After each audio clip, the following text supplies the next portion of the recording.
words and music. Hello, and welcome to the Saladcast on Sunday, the 21st of August, 2022. I'm your host, Anne Train. Joining me today, Zachary Burgess. More like music and words in this case, though. And Robert Kemp. I guess that is the correct ordering, yes. Yep. Intro comes first. I mean, musical intro comes first, then this intro. But what if you skipped the first minute of this podcast? Then it would definitely be words and then music. Kind of. If you count an outro as music, I guess. I mean, yeah. I mean, it's the same music as the intro, but it's still music. True. Do we actually have an outro? We just played the same as the intro. Yeah. I've just been fading in the intro in the last. Yeah, that works. Most of the time, it was never like a designed. Actually, no. There was one or 2 years where I actually manipulated it to make a specific outro, but most of the time I don't. Most of the time I just cut it. No, the key part is the intro, which you've just heard. Hear it again if you like. Music and then words. Words and guitar. I want it. Except no guitar on this one. No, there's no guitar here. Do you know that song, Slater Kinney? I really like that band. No, I don't know that song. Do you know that band? No, I do not. From like the late 90s, so like a Riot Girl alternative. Three women rocking out. The guitarist is in that sketch show about Portland, Oregon. You know, Portlandia? Have you ever seen that with Fred Armisen? No, not seen that either. Another one. Yeah, I think it's quite niche because it's like about hipsters on the west coast of America or whatever. So, which I suppose she kind of is, but she's extremely cool because she was in Slater Kinney. She's allowed, I guess. Yeah, she's allowed to make fun of herself and the residents of Portland, Oregon. It's like Shoreditch turned up to 1 million. Yeah, no one can walk up to her and be like, "You don't know, man, you weren't there." And it's like, actually, no, she was legit there. Yeah, that was all about there. Apparently, Eddie Vedder is a really nice guy. Okay, good to know. Should I ever cross his path? Yeah, I will make sure to cross it near his face, as opposed to further away from his face. I always think of this clip of Kurt Cobain being interviewed because obviously the music press, it was a bit like with Britpop, but a bit earlier, you know, where they wanted to make a fight between Blur and Oasis. Sure. Obviously the music press wanted to make a fight between Nirvana and Pearl Jam, obviously because they were like the grunge bands or whatever. And Kurt's like, "Oh, I never had a fight with him ever. Like he seems like a really, really nice person. I just fucking hate their music." Oh no, it's like I just fucking hate his band. It's like, but no, he seems like a really nice guy. I just fucking hate that. It's like, oh, good job. I don't know, classic. Good job at diplomacy there. I like Pearl Jam though. It's my guilty pleasure. A bit of 10. Jeremy Spoke, etc. Yeah, I don't know that I'm super into Pearl Jam, but no, like, I'm definitely not super into it. I wouldn't push it out of my ears. No, I mean, that's how ears work. Yeah, I wouldn't yawn them out of my head. That's sort of how the air works in your ears, right? Yawn them out. Yawn them out. Yeah. I mean, they're not Nirvana, let's face it. No. But very few bands are. So, in fact, no bands are. Maybe the Beatles. Anyway. I'd probably put a Soundgarden over Pearl Jam in the grunge rankings. Yeah. I could see that. Definitely. They've probably got... No, they're probably... Yeah, I'd agree. I'll just always think of Black Hole Sun though with Soundgarden. I know they have other good songs, but like that really is kind of the pinnacle. Yeah. I mean, there's a song about Spoon Man, you know. On brand for Rob. It's totally on brand. Those are some incredible voices though for like, well, obviously Kurt Cobain, but Chris Cornell and legend. I guess Eddie Vedder, but yeah, not quite on the Chris Cornell level. You know my name. That was so good. That Bond theme. The Bond theme's great though. Yeah, it's a good Bond theme. Yeah, I mean, it's different. I don't know. I was about to say, is it the last great Bond theme? And it's like, well, okay, Skyfall happened, and that was kind of good. Yeah, I mean, Skyfall, people love that and like sing it at karaoke and stuff. And it's like, but for me, I mean, Adele's amazing and she sings it incredibly, but it still felt like a little bit of a by the numbers Bond theme. Yeah, or trying to do a Shirley Bassey Bond theme. Yeah. Like, but not quite. It doesn't reach the levels of, obviously, Goldfinger, etc. I actually feel like Tina Turner did better with GoldenEye. I feel like that had her own like style. I feel like that was more in the in the tradition of the Shirley Bassey ones, while having its own kind of. I think that's a bit of a dark horse. Do people listen to that one? I don't know. I don't know. I mean, it's a B tier one for sure. You don't hear it very often when people talk about their favorite Bond themes or anything. No, I don't know. For me, I think GoldenEye's up there, right? Like, because it embodies. I think it's better Bond. than Skyfall.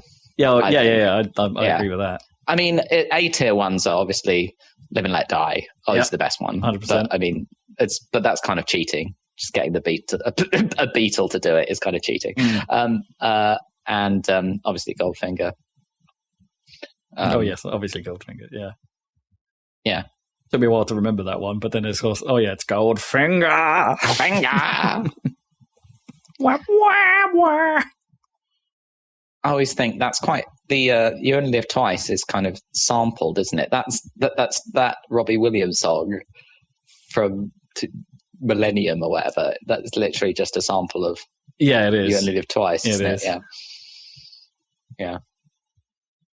What are the other good ones? Well, there must be tons of them. I quite like Tomorrow Never Dies as one of the sort of modern ones. Yeah. That's all right. That's quite decent. I was a bit disappointed in the Jack White, Alicia Keys one. Like, it's okay, isn't it? But it's like... yeah. I don't mind it, but it's like somehow it was neither of their strengths, somehow. No. There was less than the sum of its parts. I love both. I love Jack White. I think Alicia Keys is pretty great. Yeah. But it didn't quite work for me. Which it's a bit weird because, like, I know they're both Americans or whatever, but like the White Stripes were doing these kind of. I mean, Seven Nation Army is talking about the Queen of England and stuff like that. You know, there's this British influence in the White Stripes music, and yet it didn't quite come out in the Bond theme that he did. It's a bit weird. It was. The problem with it was White Stripes level messiness, but I don't think that fits with Bond. That you can't have that style of production with that. Like if they had dropped a Seven Nation Army style production, which is slightly like Seven Nation Army for a White Stripes song is pretty tight, right? Yeah. For their style, if they had gone more that side, then it probably would have fit better. But he just used that fuzz box, the woolly mammoth fuzz box, which he'd got into, I think, and it was like two fuzz, maximum fuzz. It's like more than the big muff that he used to use. It's the really sort of trouser ripping fuzz. And you know what? Short of Jack White's appearance on Electric Six's seminal High Voltage, I don't know that he duets well. No, he's not really a collaborator. Yeah, or forms more as that, a combined vocal. Surely he's had better results with, was it Dead Weather? On that front, but he's normally not always the lead on that, right? I don't think. Well, I don't know. Are there many songs where they actually duet in the Dead Weather? Or is it usually like in the Raconteurs, he'll be the lead singer, or it's somebody else? Right? Oh, I see what you mean. Yeah, and they play. Yeah, I'm just trying to think. Raconteurs they usually have the two throw, don't they? Like he'll sing a bit, and then someone else will sing a bit, then he'll sing a bit. And they bounce off. There's not normally multiple vocalists, I guess.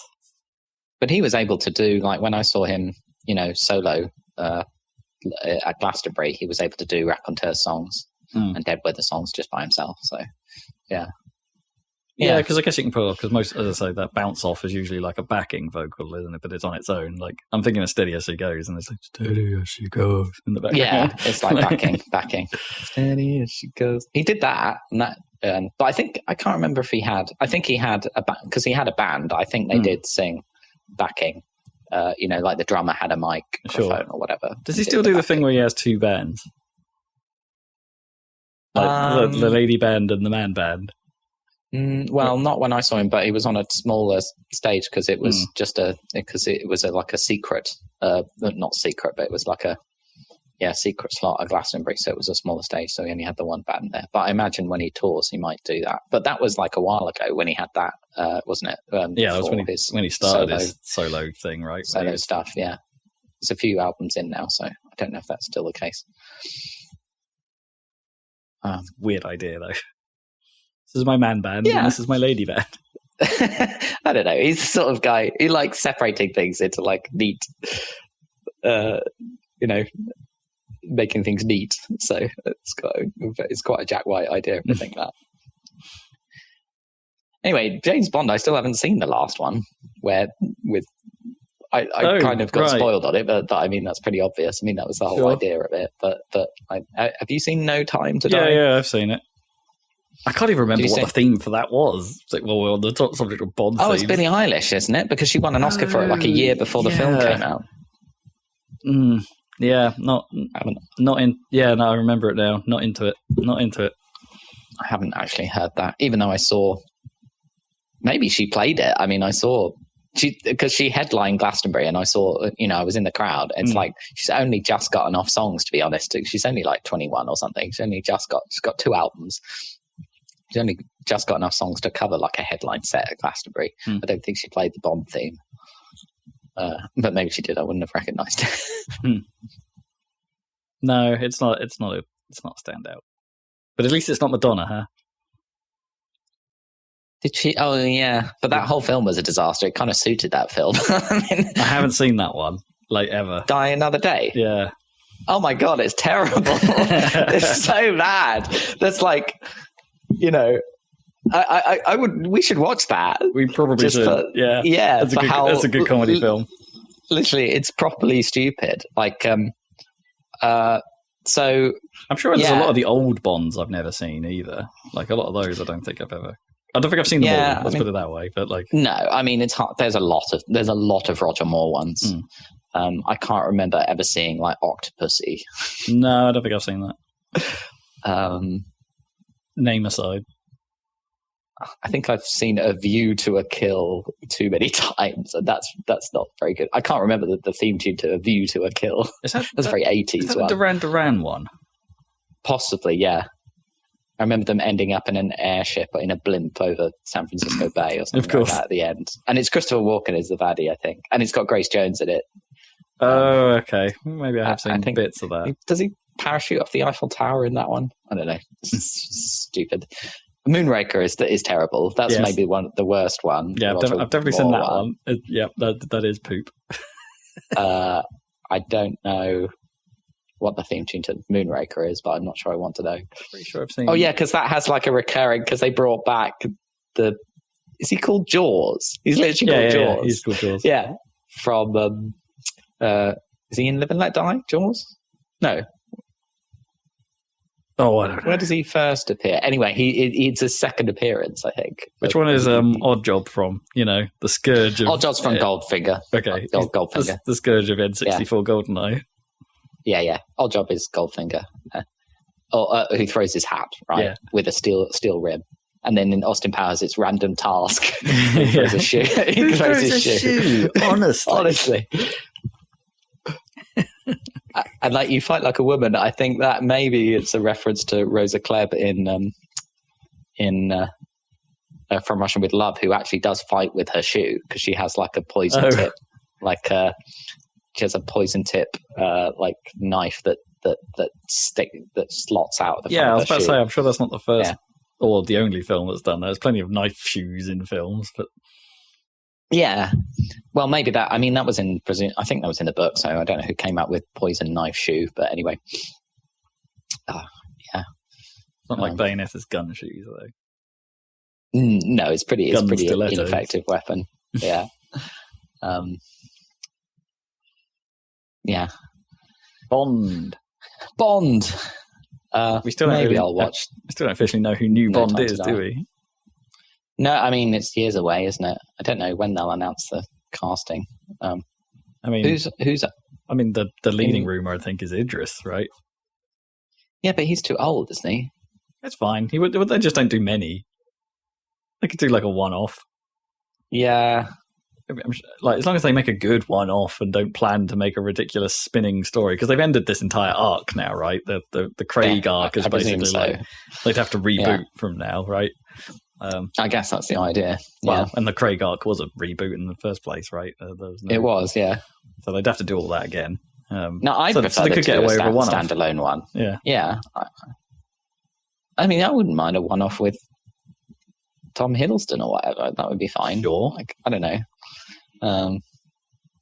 But that's just not how they operate, is it? They don't do this. And it was a success making it arcy. Even the arc made, like, the arcy stuff in the Craig stuff didn't really make much sense. There wasn't really a plan. Like, and they would make it up as they were retconning every single film, retcon the previous film. Like, it's like, oh, we don't have the rights to call it Spectre, so we'll call it Quantum or something like that. And it's like, Spectre really was Quantum all along. It was Spectre all along. Yeah. Mr. White or whatever, and then from the first one, and then he was in Quantum, and then Spectre, and then I don't know.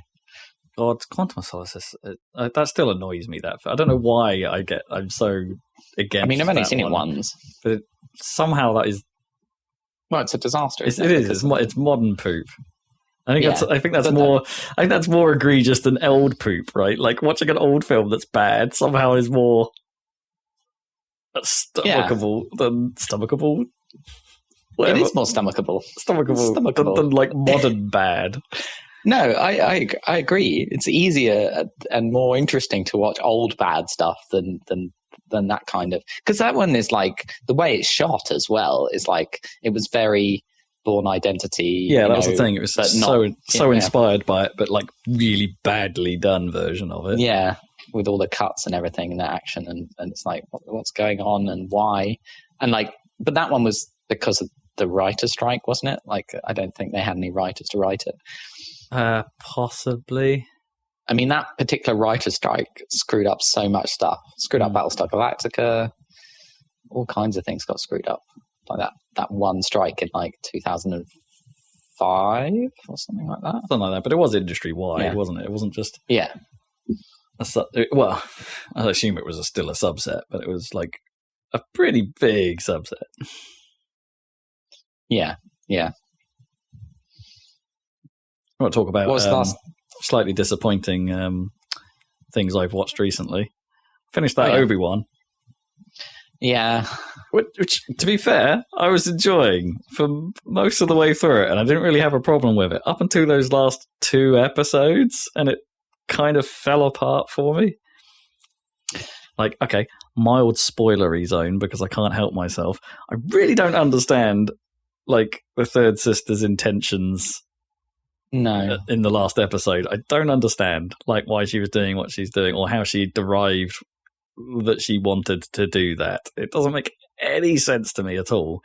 And I've seen people like I had to look it up and I had to read around, and it's like, oh, well, obviously she deduced this and this, and it's like, obviously, no. There's no way she like. What was it supposed to be? Why did she go to Tatooine to threaten? Exactly, like that's the thing. Like, I mean, that is the question. Yeah, she goes to Tatooine to threaten Luke, but all she knows is that she saw a thing on the ground at the refugee camp, and it's like. She knew it was Bail Organa talking to Obi-Wan about the boy, and Owen the farmer was mentioned, and that is it. That's all she's got to go on. Yeah. She doesn't understand who the boy is. She doesn't understand what the importance of it is. It's just knows that he's important for some reason, because nobody knows about the Leia Luke thing, right? Apart from Vader. Yeah. Well, he doesn't even know. Vader doesn't know. Oh, okay, yeah, he intentionally doesn't know. Yeah, you're right. It's just, I mean, maybe Palpatine might know, I guess, maybe, but Howard. No, or he might be able to know, like at some point. I mean, Palpatine kind of knows that Padme didn't get killed at the end of the third film. He knows that he's lying to him when he says that that's Vader true. killed her, and causes him to go no. Yes.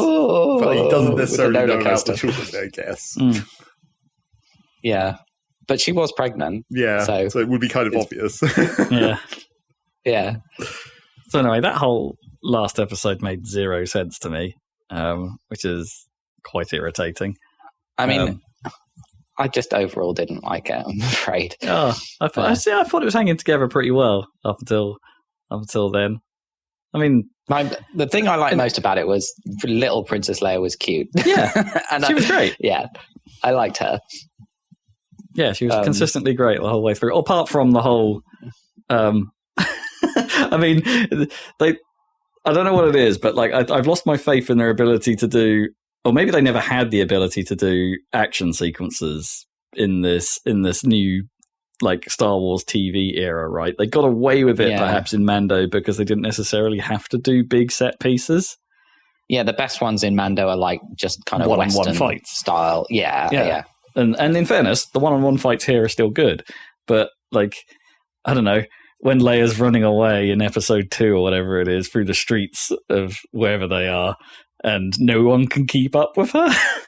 It's like she's dead. She's not Sonic the Hedgehog. Like, she's amazing at running away. I mean, she gets caught every time, but she's amazing. She's pumping those little legs for far too long. Yeah, but that happens in the first episode when she's running through that forest.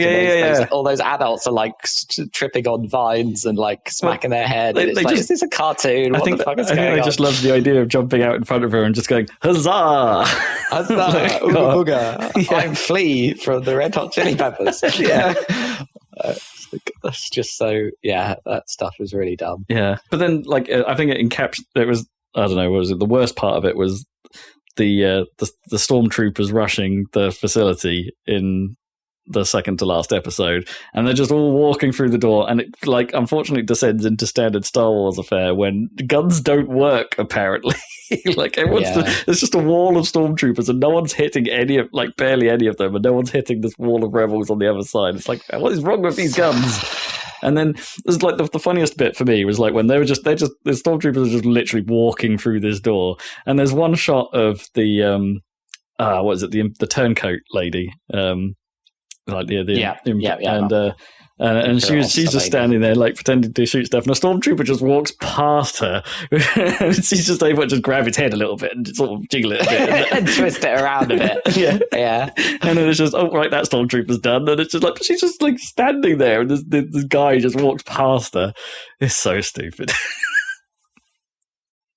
It's like, it's not as bad as the mods. I still don't think it's as bad as that scene. That was appalling. The motherfucking everything about the mods on Tatooine and the way that they are, the way that they were dressed, and the thing, and then the sequence with them, just literally everything about them was terrible. Terrible idea. Not Star Wars at all.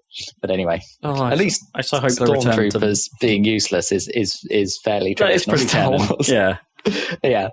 I so hope. Well, what could you argue that stormtrooper just couldn't see her because of the narrow vision of the helmet or something? Like just walk past and like doopy doo. Yeah. Well, yeah. I mean, that is one thing about the original stormtrooper armor is like it doesn't look like they can see very well. No, and they're always bumping their head like in the original the classic episode on the door. Yeah. My plot hole that I don't know if anyone's talked about, but I think is really dumb. I don't know if it's a plot hole, but like, because I'm concerned with the canon for some reason. That's the thing that annoyed me. I'm afraid. I'm sorry, but I don't have to. It's okay if I didn't like it. It's fine. But other people can enjoy it. But they're in one of those weird slow speed chases, just like The Last Jedi, where their spaceship is being chased by a Star Destroyer. And then Obi-Wan's like, I've got to leave. Like it's me that he's after. You'll be okay if I leave. Fine, whatever. So he gets in a tiny shuttle that's smaller than their own ship that's falling apart, and goes out, and he goes to the nearest planet, right, or whatever, and draws away Darth Vader, right. But then after everything else, he takes off in that tiny little shuttle, which was small enough to fit in their small spaceship. That's where he got it, right? He takes off in that little shuttle, and then conveniently, it does have a hyperdrive. Yeah. So he can fly wherever he wants. So he flies to wherever. Where does he go? Tatooine, I guess, next. Or whatever. I think so. But then at the end of the show, he needs to like say goodbye to Leia or something. So he flies that. He takes the same shuttle and he takes it to Alderaan and then meets Leia and says goodbye, and then takes it back. So meanwhile, so he builds his hut or whatever on Tatooine. He's got a spaceship with a hyperdrive, and then it gets to A New Hope, and he's like, how am I going to get to Alderaan? I've got to take these plans to Alderaan. If only I had a shuttle that could hyperspace to Alderaan, which is exactly what I've just done. But then, maybe it needs its repairs over all that time. But it's like, why does he need the Millennium Falcon? Like, why does he need Luke and everyone? Can he just fly to Alderaan in his little shuttle and take R2-D2 with him? And then, is that right at the end? Like, it is right at the end of Obi-Wan, like he's back on Tatooine clearing his place, right? And then that's when... Or does that happen before the last bit? I can't remember. No, because he goes and he says hello there, doesn't he? To yeah, but at that point he doesn't have a ship, does he? Because he's in the middle of nowhere. Like maybe something happened between those two shots. But maybe he gave it back to the rebels. I don't know. Right, and then there is a slight gap there where something could have happened and he doesn't have the ship anymore. But you're right, it's not mentioned. So it could be that, like, because he left Leia on a landing pad. So did he take off in that ship? I don't know. Maybe his Jawa friend stole it from him. I don't know. Yeah, maybe there's any kind of explanation. Like, he landed it and he hid it, but then it got found by Jawas, and he was like, "Oh fuck." Probably that's quite likely. Unfortunately, this sort of reasoning is the same sort of reasoning that people employed. Like, the third sister figured out what the boy was about, and it's like, no. Yeah. I mean, there's no. It's not on screen. I don't care. I just thought that was funny. I don't know if anyone else has talked about that particular one, but it's like he's got a little spaceship. Yeah. Why does he need the Millennium Falcon? Okay, what the hell was going on with the scene where that thing, the refugee ship actually took off as well? Because they take one off, Vader grabs it, pulls it to the ground, and then somehow there's another one hiding behind it. That one was like a trick one or something. A distraction. Like what? But it just like how would that scene work? Because there would have been another ship on the landing pad or something while Vader was tearing apart this other one for the other one. I don't get it. It doesn't make any sense. Also, and he's so OP. Did they not realise that they were reusing the same joke they used in the actual film, or was that intentional? Oh, what, the one with Rey? Yeah. There's another ship. It was just around the corner. Yeah. Because they just did that. It's like, Chewbacca wasn't on that ship that you like force grabbed. He was on another one. He was on another one. And then, of course, Darth Vader is so OP there that, like, why didn't he just grab, if he really wanted to catch, Han Solo or whatever, why didn't he just grab the Millennium Falcon when he saw it leaving Echo Base? Yeah. He could have just reached out and just grabbed it. I mean, he literally watches it in Empire Strikes Back fly out of the hangar, right? Maybe the Millennium Falcon has secret force shielding. Yeah, maybe. Maybe that's why it's such a ridiculously overpowered ship, even though it's just a piece of crap. Yeah. I mean, considering it could barely, they were trying to repair it at the time and it only just had engines. Like, I don't know if the force shielding would be operational. Well, maybe doesn't have to be powered. Maybe it's just maybe there's just like biological material that it's coated inside the ship. It's just one of those transmits the force. Yeah. It's just one of those weird crystals buried in it somewhere that no one's ever found. Maybe it's the spirit of like fucking Phoebe Waller-Bridge's droid from Solo, a Star Wars story that has the Force that has merged with the Millennium Falcon, and it's her like feminist energy that can protect the ship. Yeah, because isn't she like the system's navigator now? But like, so fucking something bad. Like that. He's got Fleabag shields. That's the trick. Oh my god! Sorry, Star Wars. Fucking. Oh my god! But like each time, it's like, have you seen the trailer for Andor? I haven't. No. That's the next series, and like one thing about this is it seems to have been filmed like in the real world and not in the volume. Oh, okay. Yeah, so it looks a bit less computer gamey, So, but I don't know. Honestly, I have no problem with how any of the last few, how those series have looked. Any of the volume series, I think they look fine. Like, I mean, you could kind of, especially in that bit with the stormtroopers in Obi-Wan attacking going through that door and everything, and that the rebel base is like a circle, sure, right, with all the people in it, and then the walls. But it's just a big hangar, yeah, exactly. But it's kind of the exact shape of that studio, which is kind of weird. Oh, but it's way bigger than the shape of that studio, though, isn't it? Like the volume's not that large. Yeah, but because it's projected and 3D. Yeah. Anyway, I suppose it's only if you're looking for it. But I've never had a problem with how the tech looks and that stuff. It's always looked fine to me. Yeah. But, it's like every time it's like, oh well, maybe this one will be good, and it's like, oh, I don't know. It's like, do you think they're just crapping them out a bit too fast? Like, oh yeah, like if they slowed down a bit and actually spent a bit more time in pre-pro trying to like actually. Because this is what happened with the films. They crap them out too fast, and then they had to reel it all back in. And then this will be the same, where they had success with their first TV show, and they'll do too much, Disney and then have to reel it in. Yeah. Because they always wanted Star Wars to be the other Marvel or whatever, and Star Wars can't quite hold up. Can do a lot, but it can't do as much as Marvel. It just doesn't have as much content. It's like it's simple as that, right? That its universe just doesn't have as much content as Marvel. The Marvel universe, like it's much more malleable. You can do like the multiverse stuff in there, and it doesn't, because it's comic books. Yeah, Star Wars has to be a bit more consistent. Hell yeah, you can do pretty much anything to Marvel films, and nobody cares. It's fine. Yeah, it's like nobody's really there for the hardcore canon of it all. Like, okay, some people are. But those are the kind of people that are going to forgive it. Yeah, exactly. Even they aren't too worried. I mean, I've spoken to some seriously hardcore people before. Like I recently spoke to a guy who was doing them all, but in chronological order as opposed to release order. If that makes sense. Oh, what's the first one? Captain America. And Agent Carter, and I guess, and that stuff. That's technically where you begin. Where you start, and then there's nothing before pre-World War II. In the MCU. then I guess you're not long into Captain Marvel from there. Really, there's nothing between World War II and the 90s. Yeah, I suppose. Oh, I suppose. You could argue Guardians of the Galaxy. Oh, but no, I guess that takes place in like modern day because really the bulk of the story takes place in the 2010s. Yeah. Mostly, yeah. I wonder why there aren't more kind of retro ones. I suppose Captain Marvel was the first, serious one. But, when does Black Widow take place? That's early as well. So that's somewhere in the mix. Not that early though. Not super early. No. I mean, that'll be between Iron Man 1 and 2, and those are early, right? In the sort of in the timeline of Marvel films.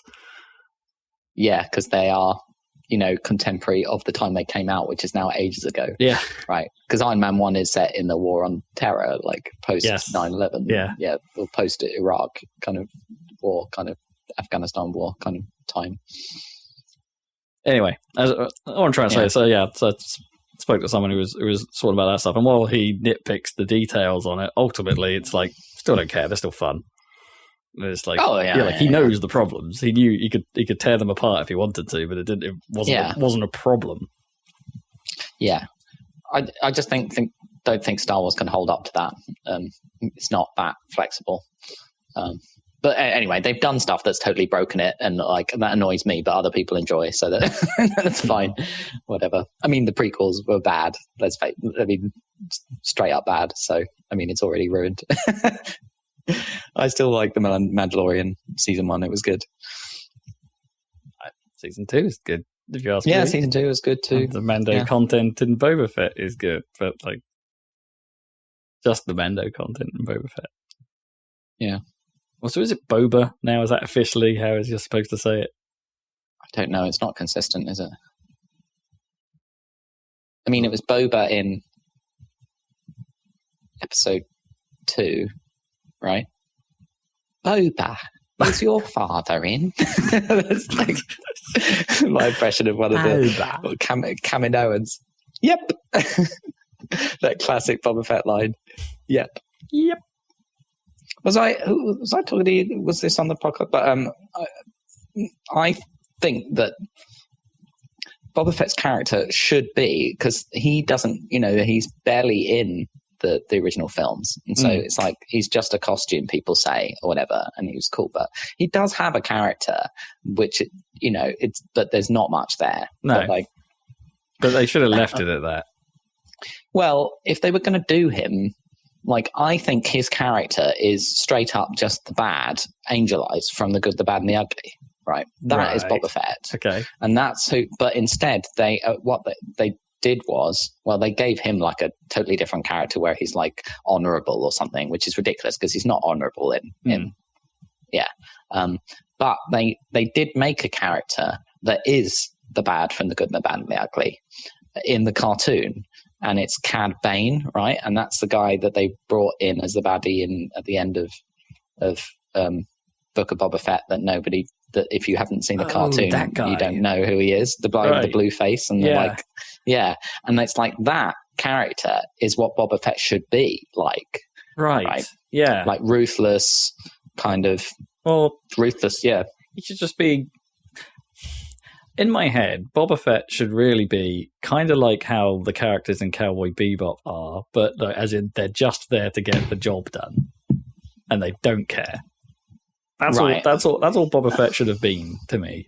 He's just there to do the job, because he obviously clearly doesn't care about the fact that he's wearing Mandalorian army and isn't a Mandalorian, that kind of stuff.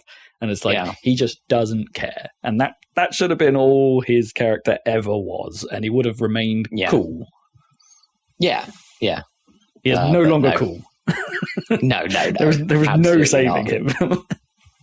No, I mean. The moment when the Slave One appeared in the sky in the Mandalorian, end of Mandalorian season 1, was it? When the Slave One appeared flying, when Mando and Baby Yoda's on the Jedi Temple thing, and you see Slave One, I was like, that was really cool. I was like, oh my god, and scary seeing Slave One almost, because But then when you actually see the guy, he's kind of fat. And it's like, and that was the moment where it's like, okay, sorry, Boba Fett no longer cool. I mean, sure, Boba Fett got old. Like, I can, that's fine. Yeah, I don't know. There is something to that, but like, it just. Yeah. I don't know. Anyway, Star Wars. Sometimes it's better to just leave characters where they were and leave them be. You don't have to keep bringing back old characters. You just don't have to do it. I don't know. I think you especially don't have to do it in Star Wars, but they keep doing it. Like, I don't know. Mando is a good indication that you can just introduce new people and it would be fine. Yeah, well, that was the great thing about. Everyone was worried about it. It's like they're just going to do the Boba Fett before they made any of these TV shows. It's like, well, they're going to do the Boba Fett show. But they won't do Boba Fett. They'll just use the armor, which is the cool part of Boba Fett, and make a new character. And it's like, is that going to work? And it turns out, it worked great. Talking about, let's curtail this a little bit. Talking about Cowboy Bebop, we finished that finally. Oh, you did? Finally got around to finishing it off. I'm now kind of okay. Yeah, it's weird, especially the ending part of where they got to with season 1. But I'm now more intrigued than ever about what season 2 would have been had they not cancelled it. Because they've gone so far off now, like kind of what the original plot was. Right. That it's just like, oh, this is now actually really interesting. Like, Vicious isn't the big bad at the end of season 1. Ah, okay. Like, okay, spoilers, you're never going to watch it, I guess. No. Julia is the bad guy at the end of season 1. Oh, wow. I know. Okay. And everyone knows Spike's background as well, and they only just get around to introducing Ed in the final scene, and it's oh really? Yeah. Oh no. And it's just like, oh, I'm actually really interested what you were going to do with this now. I mean, maybe they didn't know, but I kind of hope they did, because it's weird.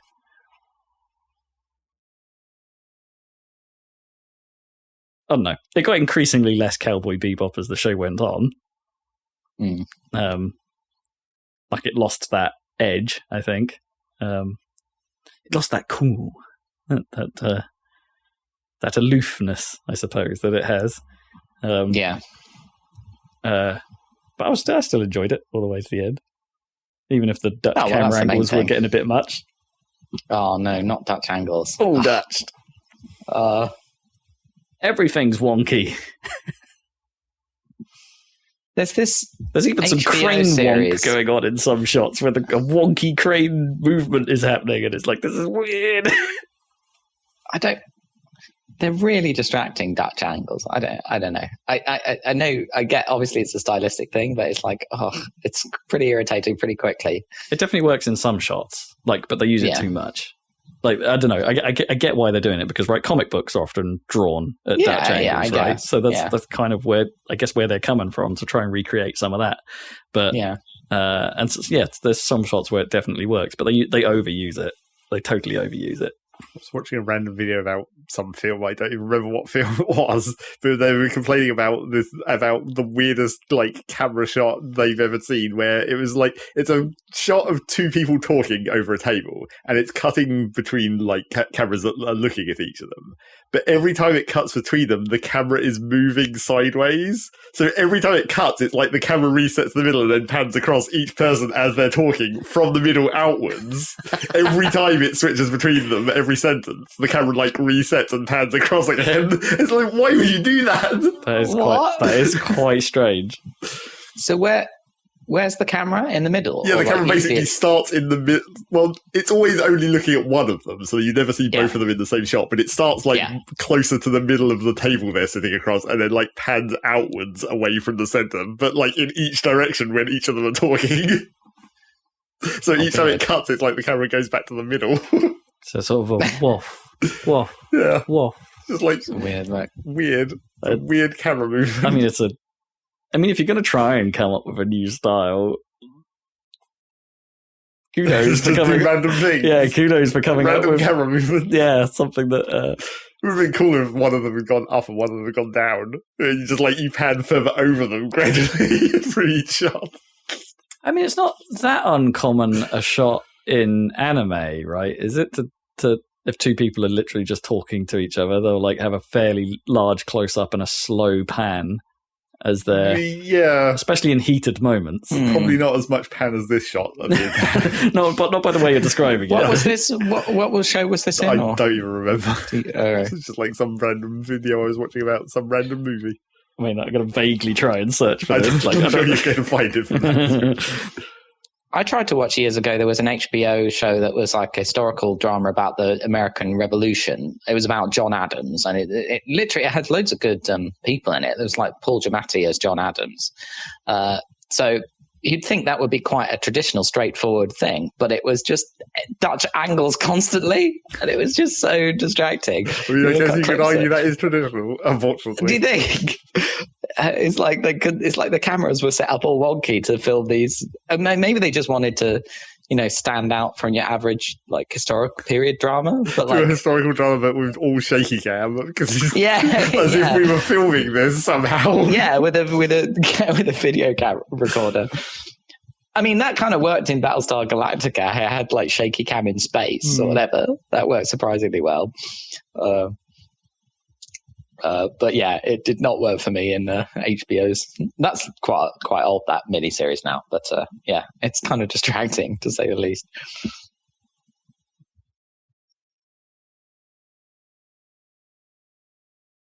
No, my initial search definitely didn't find it. It found something described as a superb panning shot, but not a not a bad one. No, not a bad one. Anime direction and over direction. Anyway, that's those are my adventures in television and film, TV and film chat. We got any game chat today? I've got some game adjacent thing that I want to talk to Zach about because this just made me laugh. I lost it a little bit. We were coming out of the McDonald's drive-through at Stowmarket Tesco's. Yeah, and just as we were coming out, there's this big old banner across the end of the drive-through that had, I mean, I kid you not, it didn't have a lot on it other than what was a little Pokemon logo in the top left, like the word Pokemon, a picture of Pikachu in that left-hand slot, and then in the middle, the word melon. And not a lot else. Okay. I'm pretty sure that's a Pikachu. That's not melon. I think they're trying to like advertise the fact that they have new melon bags, like as a thing for like a side for. But there was just this banner was just so weird. Just a picture of Pikachu and the word melon. Oh man, twisting my melon, man.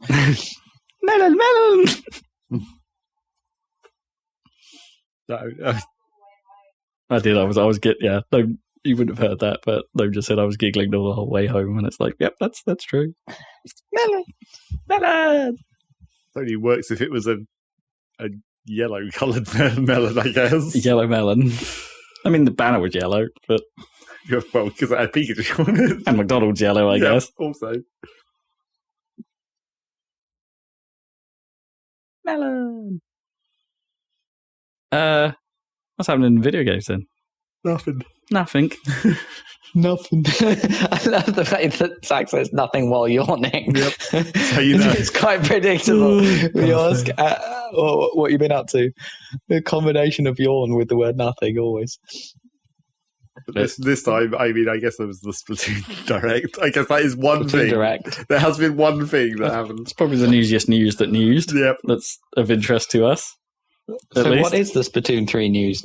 Not fucking much. Well, if you were a fan of Splatoon who wanted to get significantly unhyped about the next game, watch this Direct.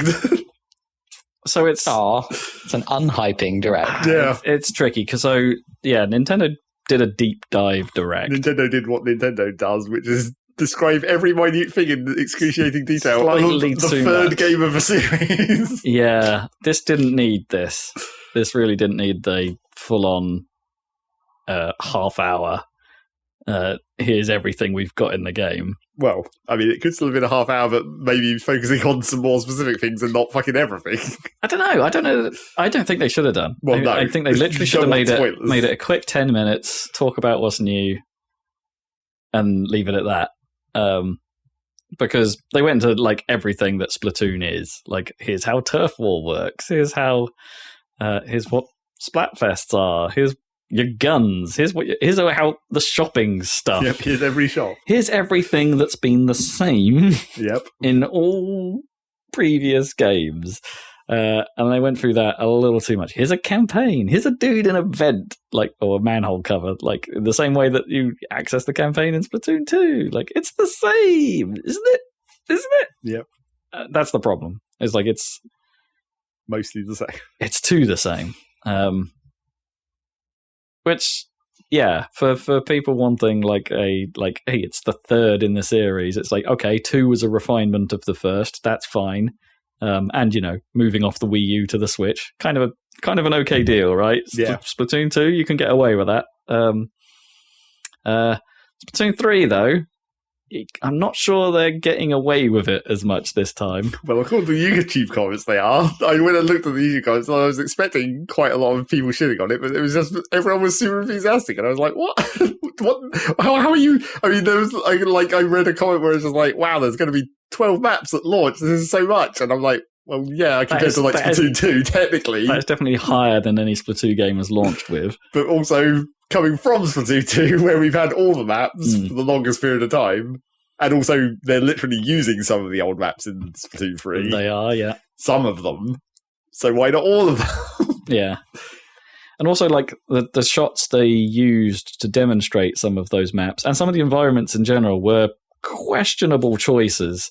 Yes, because they're still using weird animation interpolation. Or lack thereof. They're using the degradation of animation at distance. Yeah. Or not even at distance. And that was the problem with these shots. It's like they were the pan was happening at 60 frames per second, but they had some dudes animating in the foreground running at 10 or something ridiculous. And it just looked really strange. And it's like, we hope that was they just placed the camera somewhere different basically. from, just to make a nice shot. And it's like the LOD system didn't kick in properly to make that shot. And it's like, but that's a slightly ropey way of showing your game in a Direct.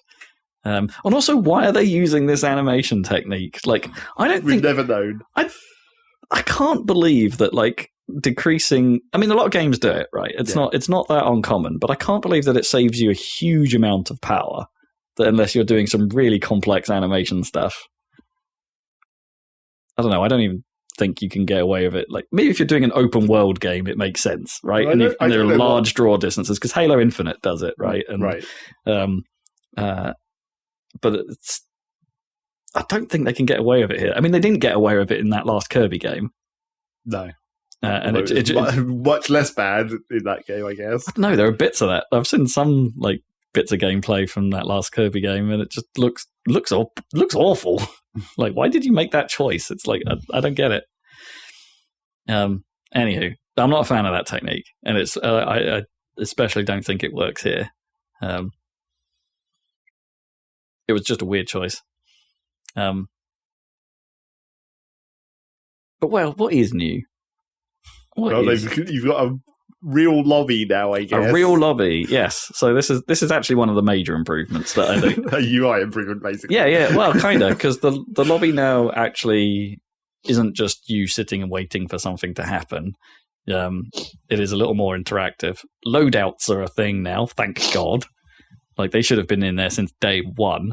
From Splatoon 1, and it's like, but that's now a thing. You can set up a loadout. You can set up 5 loadouts and switch between them. I don't think in the middle of a match, but at least prior to a match. So that's great, because that means in theory, I don't know, depending on, they didn't show this part, and this is actually a crucial detail of this, is like, depending on how that lobby system works, if you're joining a round, it would be nice to see what your teammates have, and then give you a brief window to swap to another loadout if it doesn't gel. Yeah, because when they did show joining someone, it had like the name list, but I don't think there was any other icons associated with that, like Redout icons or whatever. So this has always been a flaw of the first 2 games, is you could end up with a team with nothing but snipers if you're unlucky, right? Yeah. And it's like, whereas team balance is actually kind of a deal. It's like, sure, you can create some weird ass games if everyone's playing melee class. But it would be nice if you had the option. Like, it should show you what your team is before you get to go into a match.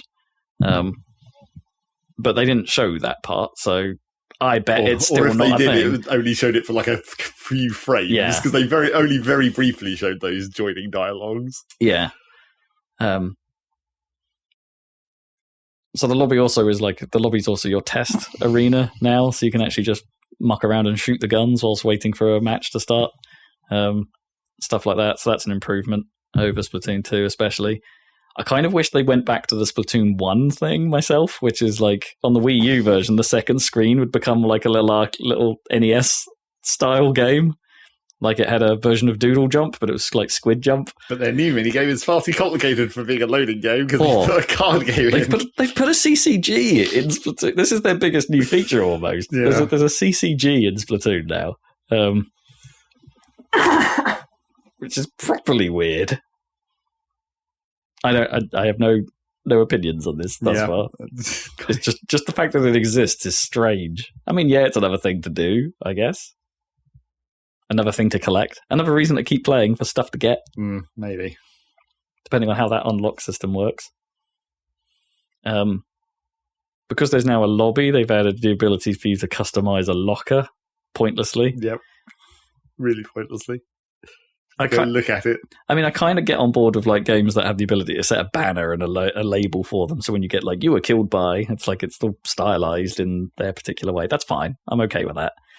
The locker, like, what's the point in that? It's like, I'm going to put a skateboard in there that I can't ride, and someone else might choose to look at it before a match. Maybe. Who cares? Yeah. It's hella fresh. Who cares? I mean, the locker should have been the banner. Like, when you get killed by someone, like, the locker slams down and opens up and shows you what's in it. Oh, that would have been great. Yeah, but do a real weird stylistic thing. Like, instead of the banner being a horizontal thing, like, it slams down on one side of the screen and was like, boom, you were killed by this guy. Yeah, they could have done something real cool with it. And it would have made the fact that the stuff in the locker appears to have physics make some kind of sense. Oh, damn. That's actually a really good idea.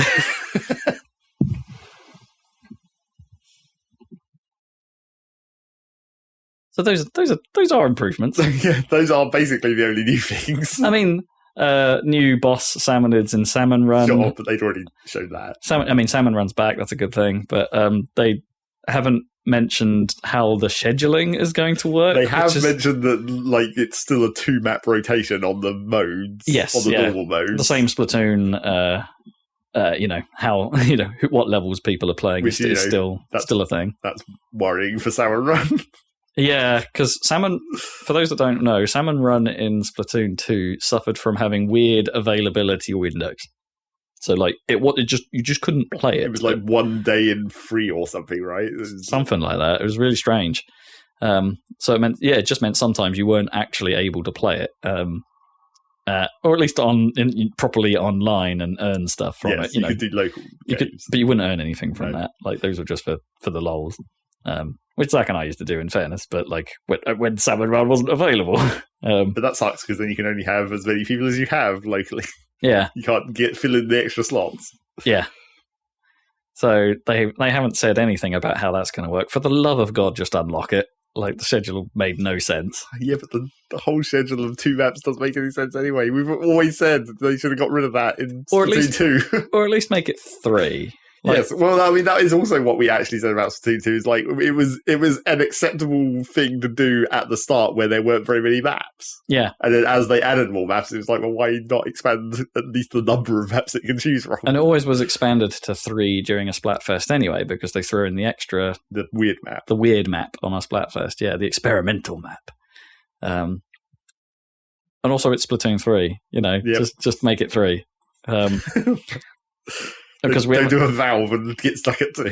Because we haven't talked about the other elements. Okay, there's 3 presenters now, and they showed. There's 3 now. Yeah, they played. I'm not sure I'm into them as much as the previous ones, but then I said that about Splatoon 2. Yeah, well, I mean, it's been downhill since the start. I grew into. I can't even remember their name. No, exactly. They're not Callie and Marie. No, they're not the Squid Sisters. It's not a funny pun. Callie and Marie, the Squid Sisters. What were they even called? Like, Marina and Marina was definitely one. Yeah, I don't remember the Octo girl. What was their band name even? Like, anyway, they're Deep Cut. The new one. They've got like a manta ray dude. They've got a dude as a presenter. Well, theoretically, a dude. Hard to say for sure. He's just a manta ray, but they call him Big Man. Yes. Yeah.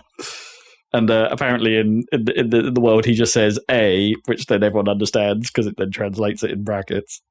But I really wish his vocal sample was literally just A, like the flies. Because that would have been funny.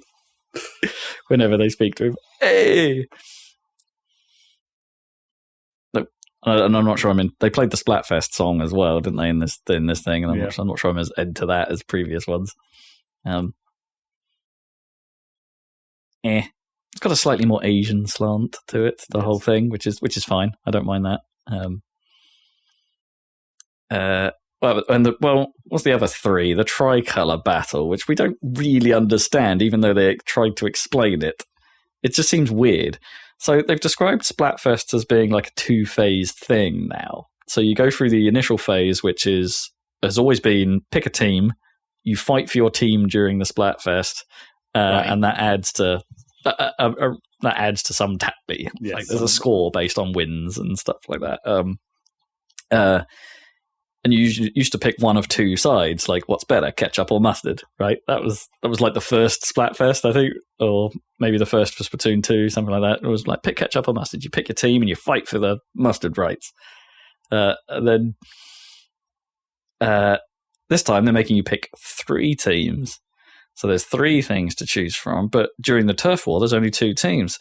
So what do? In the second phase of Splatfest, there's now these weird tricolour battles, but they seem really strange because it seems like the winning team, so at the moment, gets to go on a 4-player team, but they start in the middle of the map and are then sandwiched between 2 2-player teams from the other 2 factions. And it's just... Right. And I'm like, well, how on earth does that... Are they assuming that the 4 in the middle are just going to get trounced because they're in the middle and that there's stuff coming at them from all sides? But I'm still thinking it's like, hey, those 4 players still feel to me like they're going to have a massive advantage here. Yeah. Well, I mean, the obvious question really is like, is is there just going to automatically be an unspoken agreement between the two other teams that you don't shoot each other? Yeah. That you have to concentrate on the one that's winning. I think that's the intent, though, right? Isn't it? Yeah. Yeah. But then those teams are just not going to win, because that's the whole point of this section is you've got to take out... But they've still got to like win against each other to actually push the boundary in their favour, not just against the winning teams, the 4-player team. So they're going to have to fight on some level. I mean, that might be interesting had they just done that, but then they might as well just done a normal 2-team game, right, at that point, like, where it's turf war, but 2 members from, like, one of the teams is 2 members of one team and 2 members of the other team, and it's until the losing team have lost enough points or something through this battle that they're no longer the winning team, and one of the other teams takes over as the winning team, That probably would have been too much server and upkeep for Nintendo. It's all too complicated for this system. So I've got no idea how those are going to work, but we might find out next weekend because there's a preview. What do they call it this time? It's not the test splat or whatever they call test fire that they've called it in the past. They're actually running a Splatfest as their demo. They did I last suppose. time, didn't they? It was actually a Splatfest. No, wait. I guess Splatfest didn't exist. It was kind of like a Splatfest, though. Splatfest would have existed for 2 because the test fire for Splatoon 1 definitely wasn't. That was just straight up turf wars, and Splatfest came later to Splatoon 1. Well, sure. But did Splatfest exist right at the start of Splatoon 2? Near enough. But maybe not at test. Maybe they introduced it like a month later or something, because they weren't that frequent, were they? Anywho. Yeah, so the first Splatfest for Splatoon 3 is technically the demo, so get in on that next weekend. You might as well. I don't think you have to buy the game to have access to it, so get in on it. I think that's all that's new in Splatoon 3. I mean, they showed a tiny bit of the campaign, but it looked like a campaign. Yeah, they didn't show enough to be able to tell anything about it. Yeah. Like, even how it functions in terms of like level loading or whatever. They've talked more about it in the past than they did here. Yeah. That it's called like Return of the Mammalians or something, and some of the octo things you're shooting have hair for some reason. It's like, what is hair? The only things we know of that have hair in this universe are the cats. Right, that's true. Also, new amiibo, but they're still neglecting to put Judd or Little Judd in an amiibo, which I'm very sad about. What's the plural of amiibo? Amoeba? No. Amiibi? Amiibis? Amiibos? It probably is just amiibo, right? Yeah. Or is it just amiibo for both? Yeah. Yeah. New amiibo. Yeah, I guess they don't say amiibos. New amiibo. Or is it amiibo figures? Is that the official term? Is that how they always... I don't know. Just checking Wikipedia. Plural amiibo. Okay. Here you go. Where's my Judd amiibo? That's what I'm talking about. I want that cat. I think if they make that, they have to do it like when they did the special Yoshi ones and actually make a fabric one. Because obviously, if you're going to talk about hair in this campaign, right, you want the one thing that has hair to have hair. And what, they'd make it giant as well, like the Yoshi one. Yeah, you was. might as well. The Yoshi one was huge. Well, I mean, it's probably much easier to deal with the hair having on a large model. Maybe. Trying to make a tiny ass one that was hairy would be kind of difficult, I imagine. They've sort of got little penguins from like trade shows in the past. They've been like a little bit fuzzy, but maybe not nice fuzzy. They were kind of scratchy, horrible fuzzy. Anyway, that was Splatoon 3. So the bigger news, or such that it is. I mean, to be perfectly honest, I am still hype because it's Splatoon. Yeah, of course. And I'm well up for some more Splatoon. Yeah, I mean, just having more Salmon Run would be exactly worth celebrating. However much more there is of that, even. I mean, it'll be fresh maps, presumably. They didn't really talk about the maps, but I didn't recognize any of them, so I assume it's all new. Have they even shown more than one? I think we've seen a couple. It's hard to tell. So yeah, I'm still hyped. I don't want them to get rid of any of the maps. It already had so few maps. Yeah, it needed all of them and then some. Salmon Run was unfortunately just that little bit undercooked. Yeah.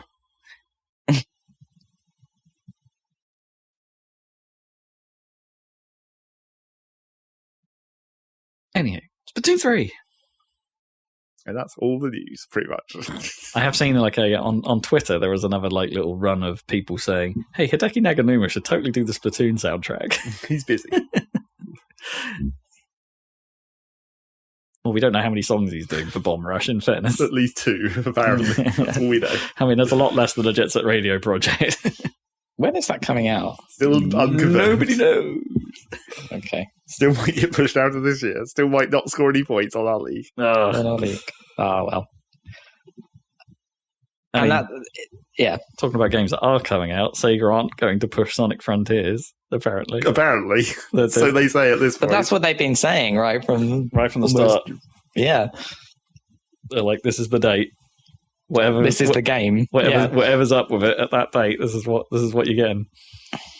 What is that date? They've said holiday. They haven't actually said a date. Yeah, they haven't landed on a specific, but it's late this year. Fair. Like Frontiers. Yeah, there's not much, is there? I mean, it's not much we really understand enough about. There was Embracer buying Lord of the Rings, or at least the rights to everything.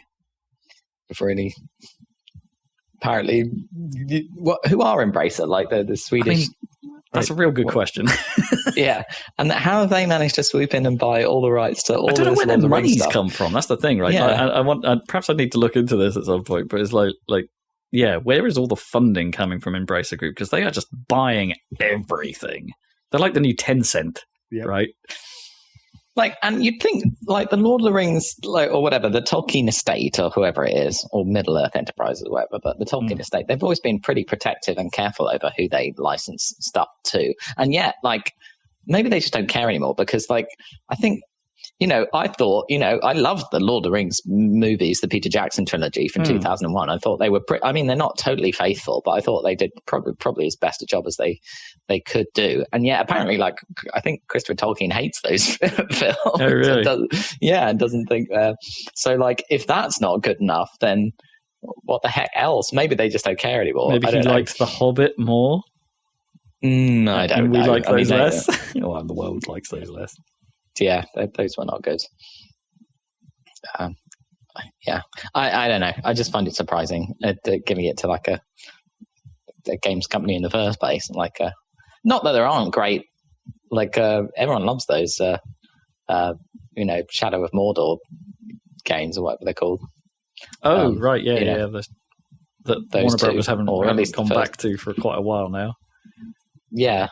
I mean, I guess there's that Golem game in the works that's coming out maybe this year. Probably not got a Nemesis system. No, Nemesis system was cool. But yeah, just find it surprising.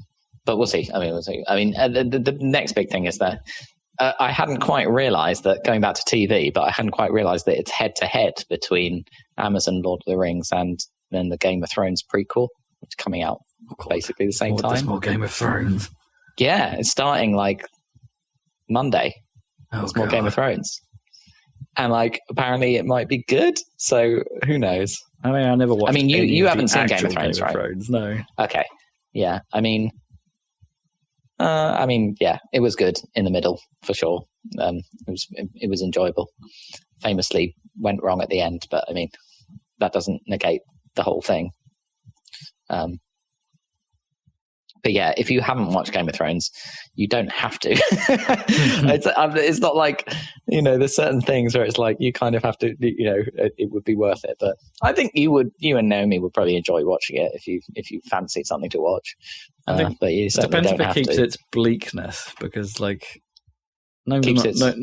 bleakness of it's bleak, yeah, because Gnome's not really into that.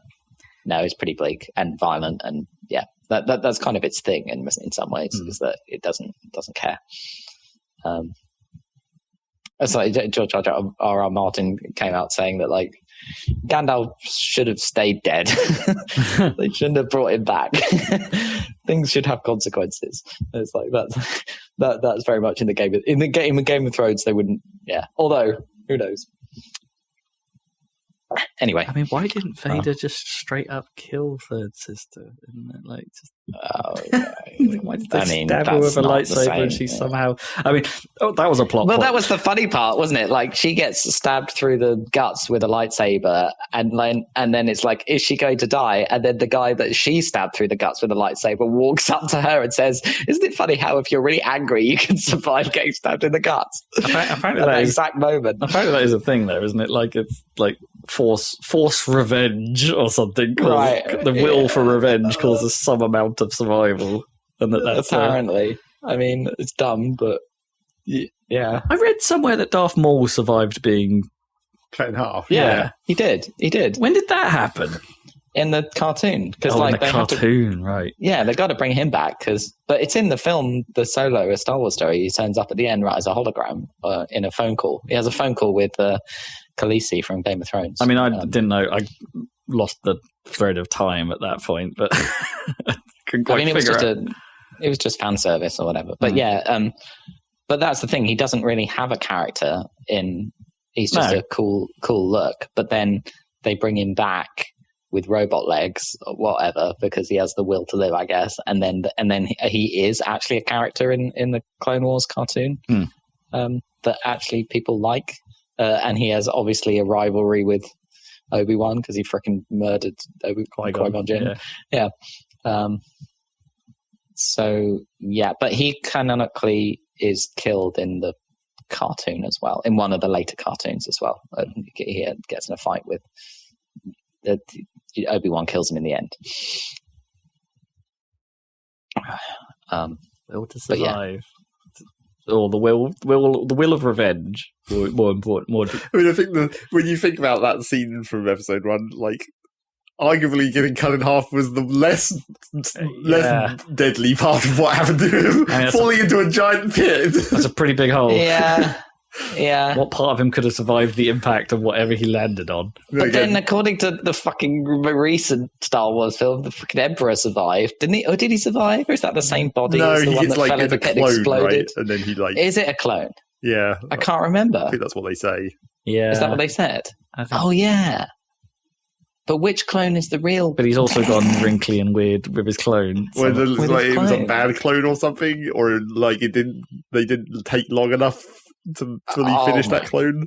God, that fucking film was so bad. Unbelievable.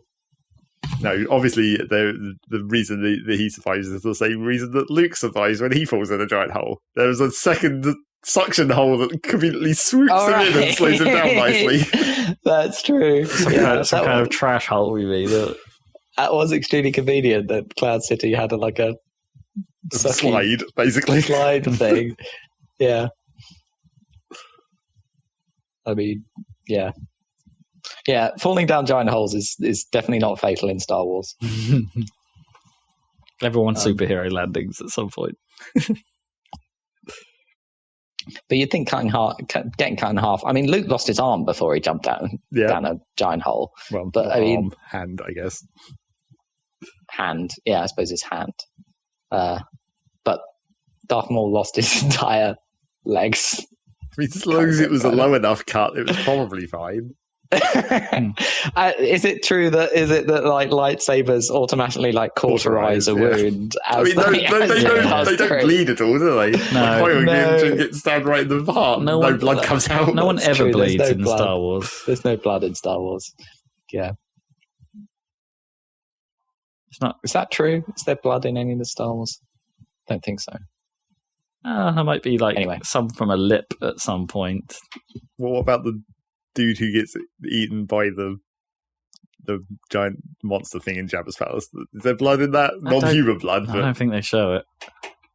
Because he gets bitten directly. Yeah. It's quite dark in that scene as well. There's definitely some blood because Turncoat Lady looks at her wound from a blaster and there's blood in her hand. It's not a huge amount of blood, but there is some blood. Although that's in Obi-Wan, you know. Yeah. Not in the film.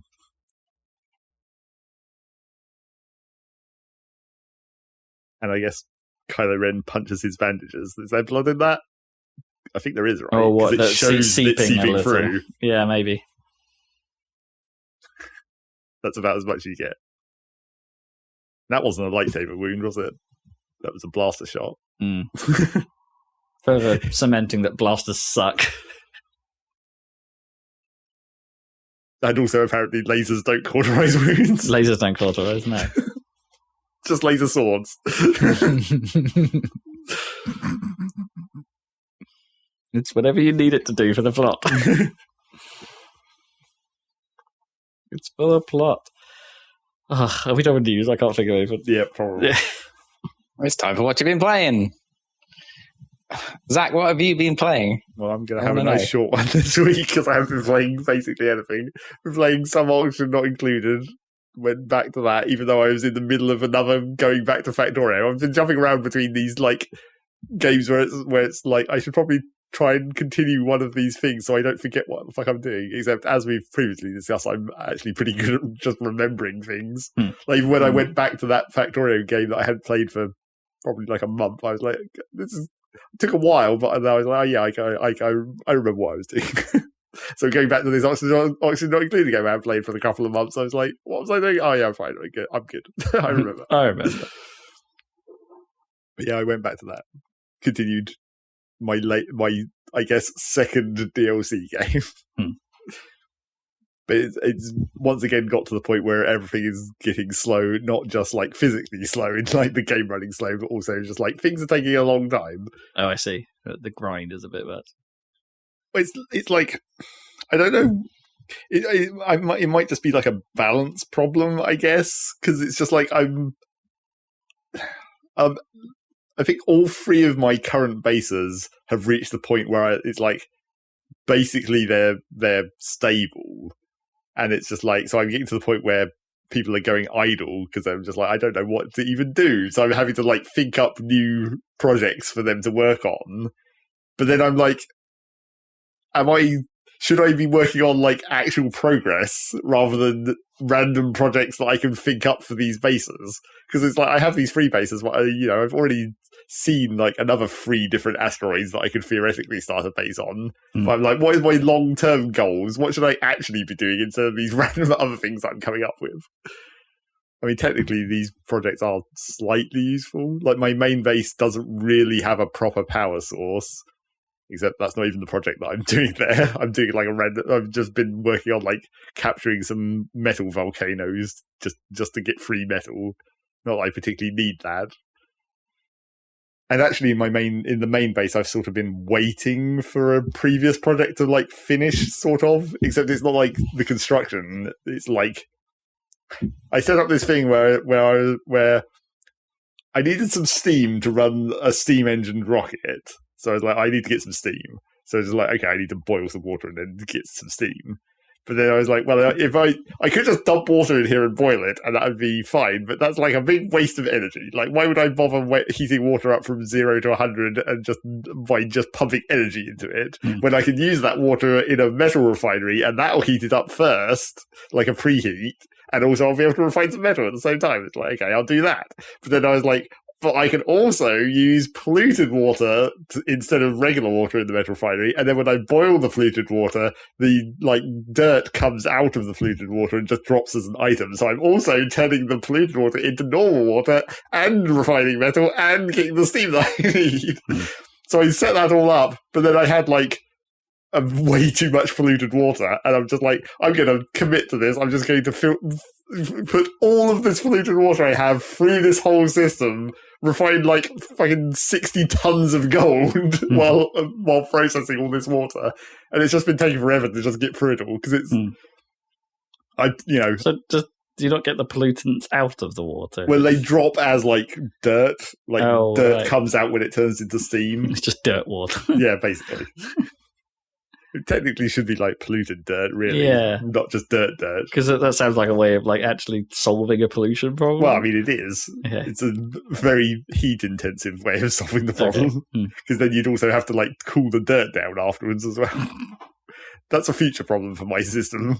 Once I've got through all this polluted water and I can just demolish it, I've also built it like on the edge of space. So when I'm done with it, I can just demolish it and just let all the heat, all the excess steam out. Not that there will be any excess steam because I'm turning it back into water. But then also the metal refineries are heating up the top of my base. So now I'm like, well, I need to use this water that I've made and already pre-cooled to recool the base. So I'm processing a lot of water that I've just got like a huge line of tanks where there's just like, I don't know, 50 tons of water just sitting in tanks. That's what's going on in my main base. And that doesn't even have a real power source. That's powered by slugs. Right. And then on like my secondary base, one of them is doing... I finally got a hold of that plant I wanted, the cold biome plant. Okay, yeah, I remember. To make the unperishable food. So that's what they've been working on, setting up like basically a cold room. Because conveniently the core of that planet is an ice core rather than a magma core. So I'm just like leeching the heat out of that to cool the room down to grow these things in. And then the third base, the third base has always been the most awkward one because it's directly connected by the teleporter to the first base. So technically the second base makes the polluted water from a geyser that just puts out polluted water, and it's cold polluted water, which is helpful. That goes through the teleporter into my main base, where then it gets converted into the oxygen, because obviously the cold water makes the oxygen cold, which is helpful to just cool everything. And then the oxygen from the main base, apart from supplying them, goes back through the other teleporter and then comes back to the second base to give them the oxygen. So it goes both ways through that teleporter, back and forth for the oxygen supply. But then that base doesn't... I'm not sure... I've never really been sure what to do with that base apart from that. I've had it's a cold map, which is nice because it's very easy to do stuff. And that was where it's also a map which has crashed satellites which produce a lot of radiation. So I was using that for when I needed the radiation for radiation research. Basically, you need to trap that radiation in and pump it into a specific building for that research. But I'm done with the research tree now, so that's gone.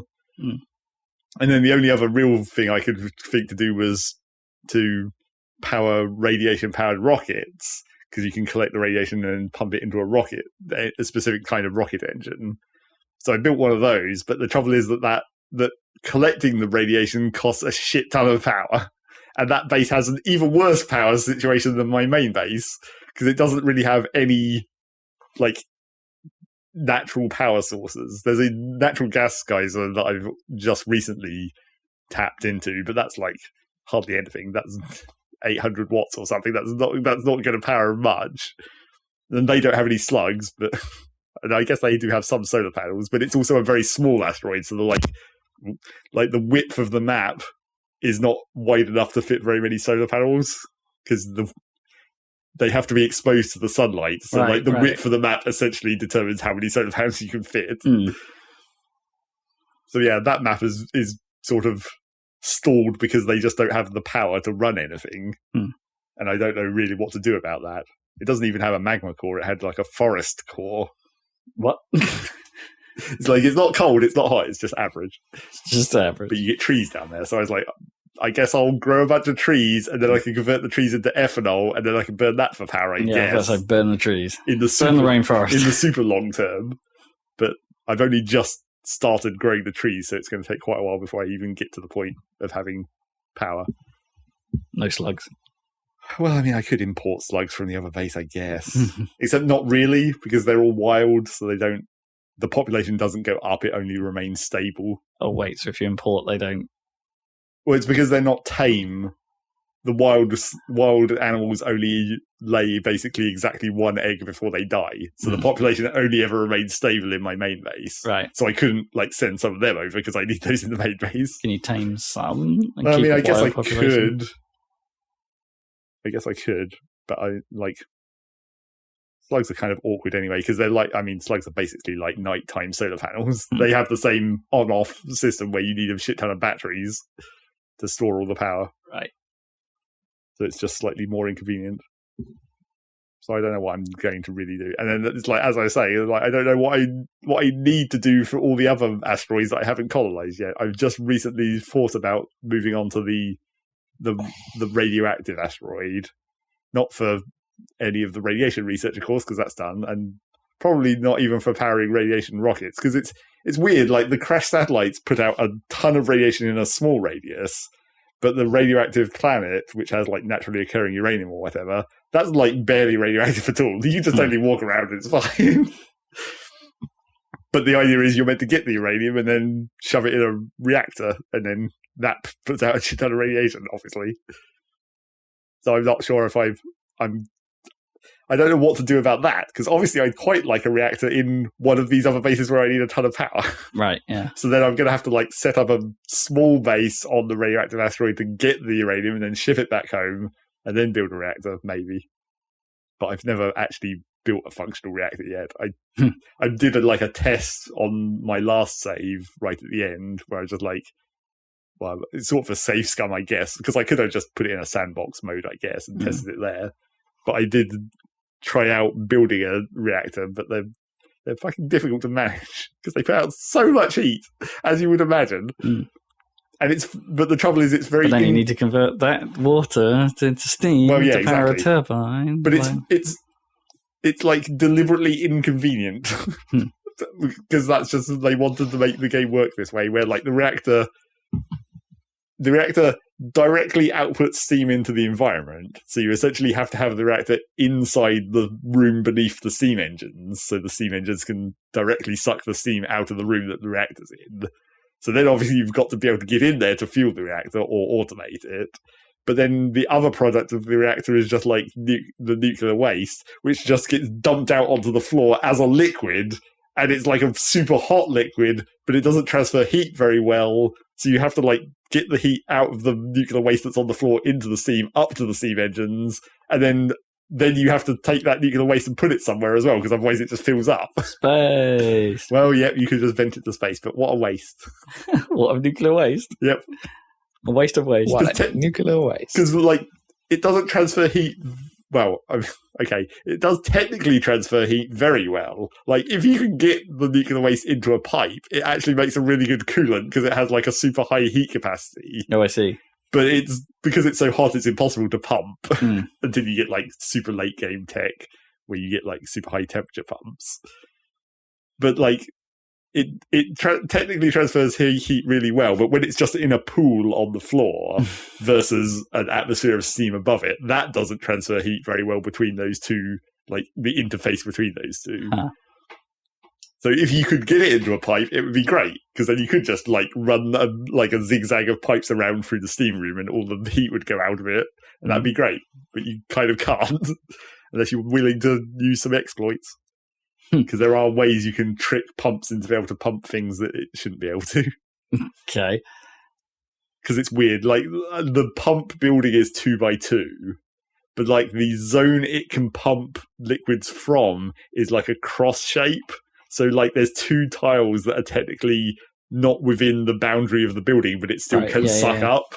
But in order to get it to do that, you have to trick it by like putting a piece of liquid on one of the tiles of the building, so it will see that bit of liquid, but then it will suck from the tiles that are outside of its range. Oh, I see. So you have some other material, some other liquid that just sits there on the building itself, and it will treat that and actually pump the stuff that it's not supposed to be able to pump. Well, I mean, it can pump it. It's just that it's not touching the other stuff, so it doesn't get hot heat from it. Oh boy! So that sounds like a mistake. It's a weird exploit that you can do with the pump detection. And there's even weirder things than that. Like if you pump up a liquid and put it into a pipe, there's this weird. I don't actually know why this specific system exists in the game. Like, it was probably there for some reason at some point. If you normally a blob of liquid in a pipe is like 10 kilograms, that's just how much a pump pumps. So the sort of flow limit of a pipe is 10 kilograms a second, essentially. But it's in like an individual blob is how the game represents it, moving from tile to tile. But if you have less than 1 kilogram in a blob in a pipe, that will allow you to do temperature changes that it shouldn't be allowed to do. Like if you have, say, like a 1 kilogram blob of water in a pipe, you can heat that way over 100 degrees and it will stay as water.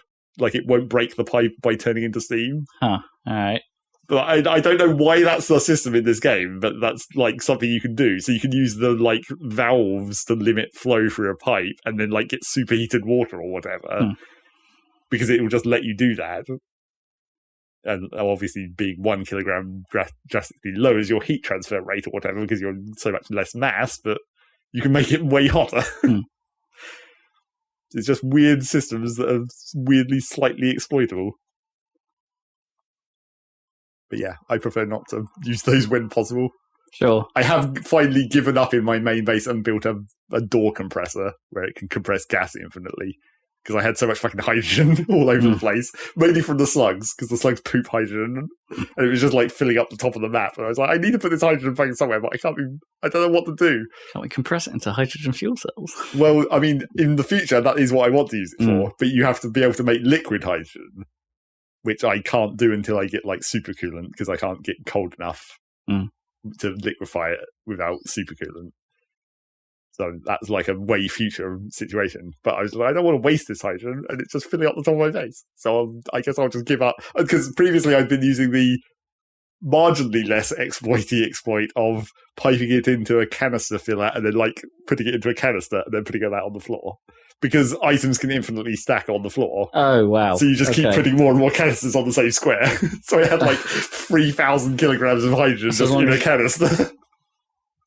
So as long as you're producing canisters, it's okay? Well, the canisters are basically free because it's not really a thing. It's like it's the item representation of a chunk of hydrogen, basically. Weird. In gas form. So you can just take it out of the gas pipes and put it into a canister temporarily. But because of the way the game works, because of the way the game works, you can stack an infinite amount of it into one place. But the problem with that is that requires someone to go down there and empty the machine every 25 kilograms or whatever. Oh, I see. So you need a dude. You need a dude to do it. And so I was doing that for a long time, but at a certain point I was just like, oh, fuck it, I'll just put a door compressor. At this point, I've used this exploit for so long, I might as well use this other exploit that is slightly more convenient. It doesn't require me to go and push a button every 20 minutes or whatever. Yeah, I suppose it makes sense. You're already in the rabbit hole. You've already...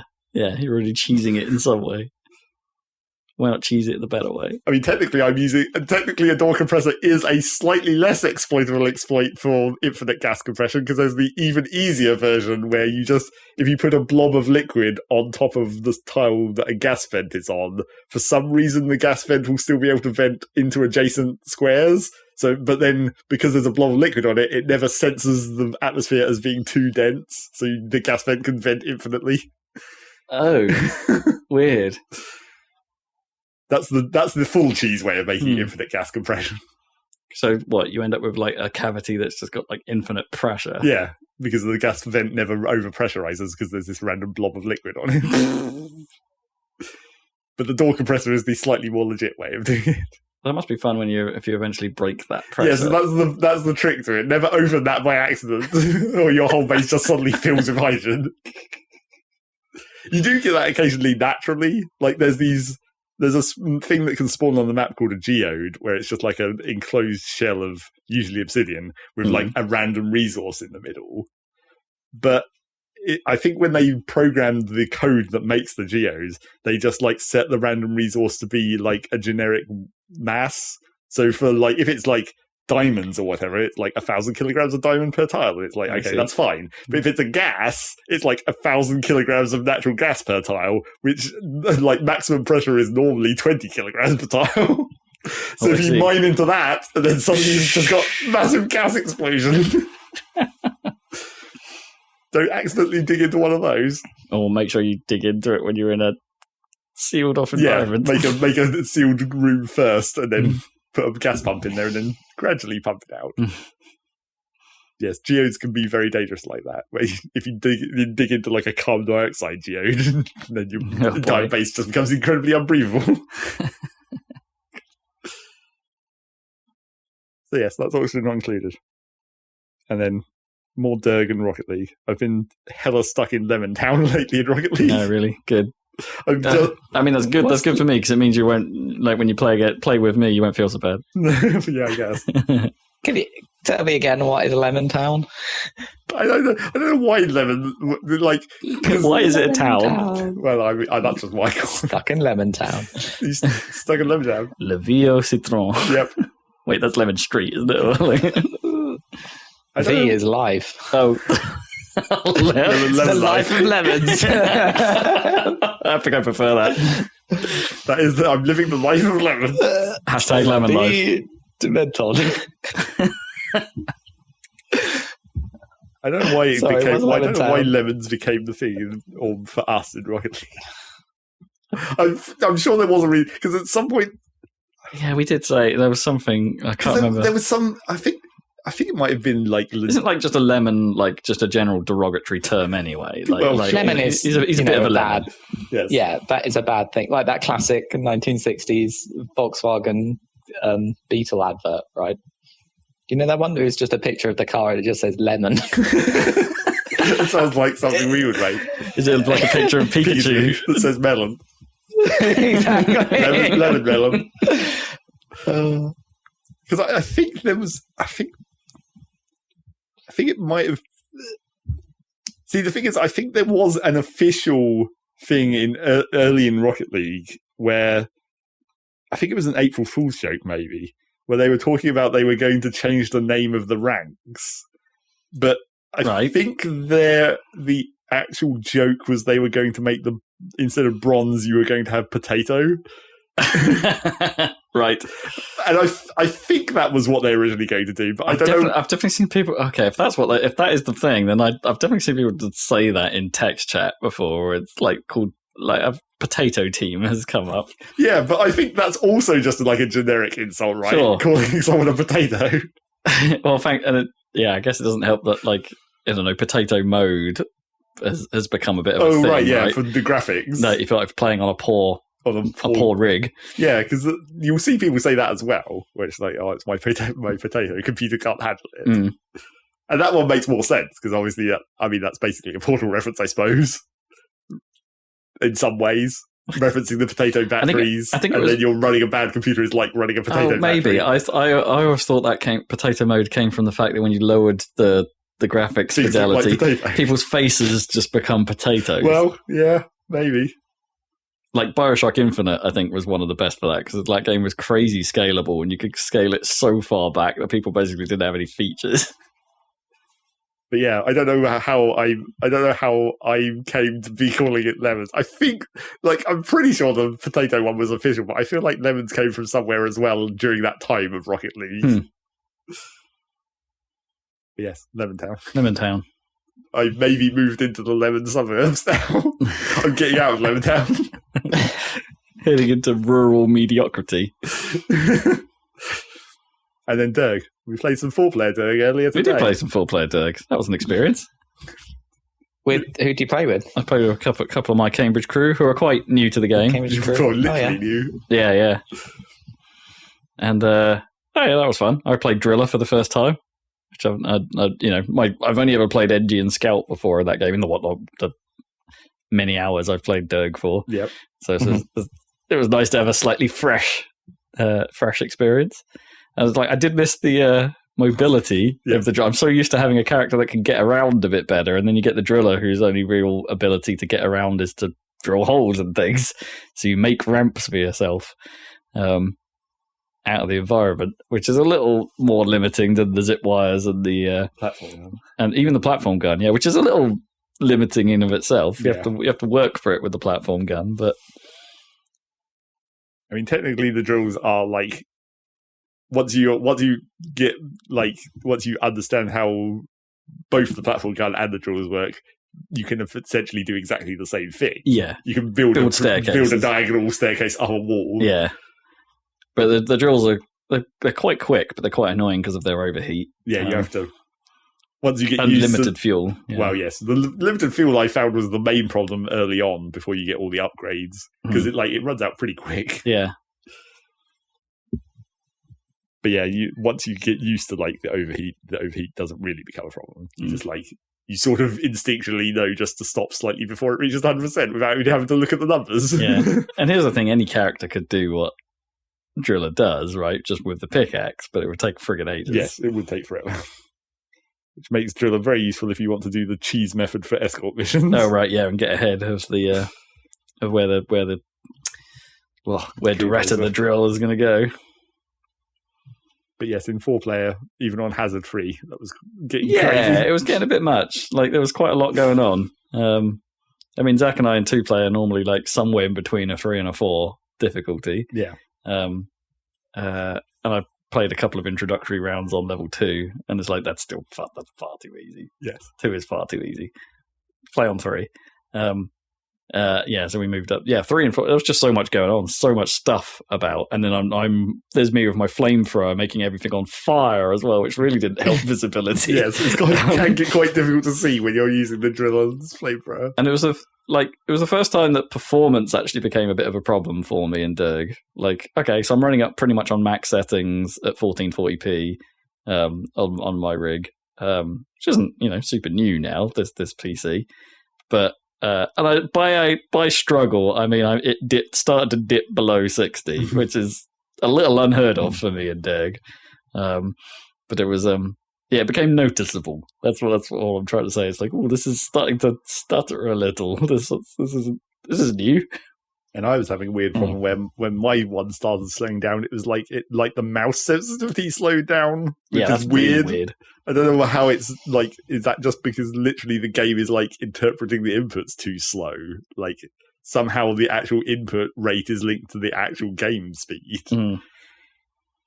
So I don't know if you've been hearing it today, Dan, but like at home, my internet situation has become a bit weird since I changed my modem, essentially.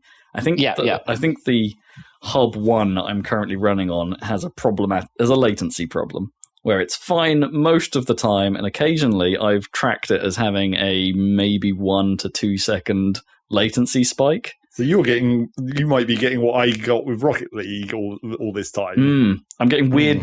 When I've been playing Rocket League this last week, I've been getting like, I'll be fine until I'll suddenly sort of weirdly drift, and I won't be quite what I was doing. Well, that's not exactly the same as my one then. It's not like it drops completely, and I have like moments of total like, oh, nothing's happening. It's like it sort of corrects itself, but it does so in an oddly smooth manner. So I'll be driving towards something, and then I'll suddenly like strafe sometimes, and it'll be like, hang on, what just happened? It's really odd. But yeah, I'm pretty certain that's the PlusNet Hub 1. I'm pointing my finger directly at you as being a problem. Because the way I analysed it was like I just ran a ping constantly to it, and it was like 1 millisecond, 1 millisecond, 1 millisecond, 1,000 milliseconds, 1 millisecond, 1 millisecond. It's odd. I think I need to replace that. Well, I mean, if you're able to detect it that easily, it's probably not exactly what I'm having. Because my one happens so infrequently, it's impossible to test it. Yeah, and it's just a local ping. It's like a local ping shouldn't be a problem for your home router. Admittedly, it's not my my OpenReach modem, which wasn't a router. That's the thing that went wrong, and that's why I was getting poor internet speed. So the only thing I had was this PlusNet hub that is a DSL and router. There's a DSL modem and a router in one. Yeah. So that's now become my main router, but I'm still using my other router to do the Wi-Fi because it's better. But unfortunately, the primary routing capabilities of this PlusNet router are substandard for my needs.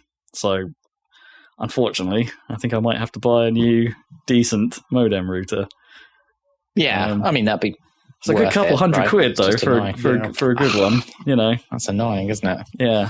Yeah, I've always said I should actually just do that for our house. Get rid of the shitty ancient BT hub thing that we're using.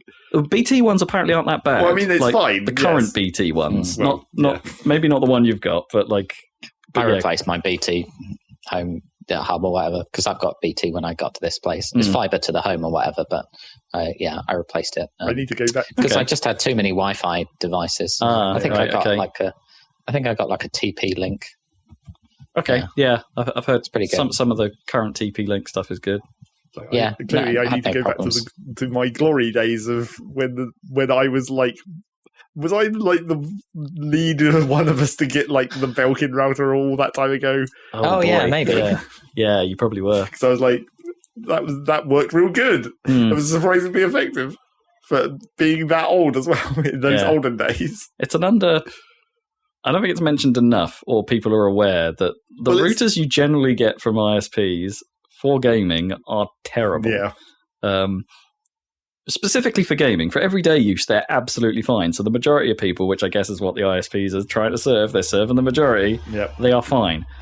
For gaming, they are awful, genuinely terrible. And I've had nothing but bad experiences with them until I bought this Nighthawk, right? Yeah. And then it's like all my problems went away, all at once. And it's just like, this is what I've been doing wrong. Buy a good router. You owe it to yourself. I might actually be able to get, slightly better wireless speeds if I had a better router, possibly. I'm still, I've said this before on the podcast, but the weird problems I have with wireless on my computer, where it's like the graphics card causes interference. I have to run the 5 gigahertz channel to overcome that interference while I'm in games. But you should run the 5 gig anyway. Well, sure. Yeah. But then for some reason, that running the 5 gigahertz channel, I get much less top speed than if I'm running the non 5 gigahertz channel. Oh wow! So so if I want to do a big download on Steam, I'm like, well, I'll just switch the wireless channel for a minute and then do the download and then remember to switch back before I actually go into the game. That's not how that should work. No, it's not. Yeah.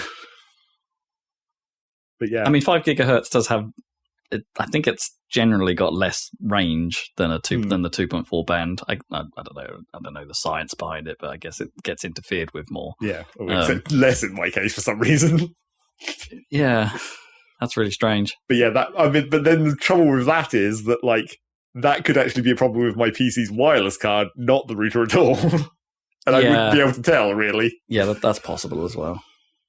Because I'm lucky here. I'm wired in.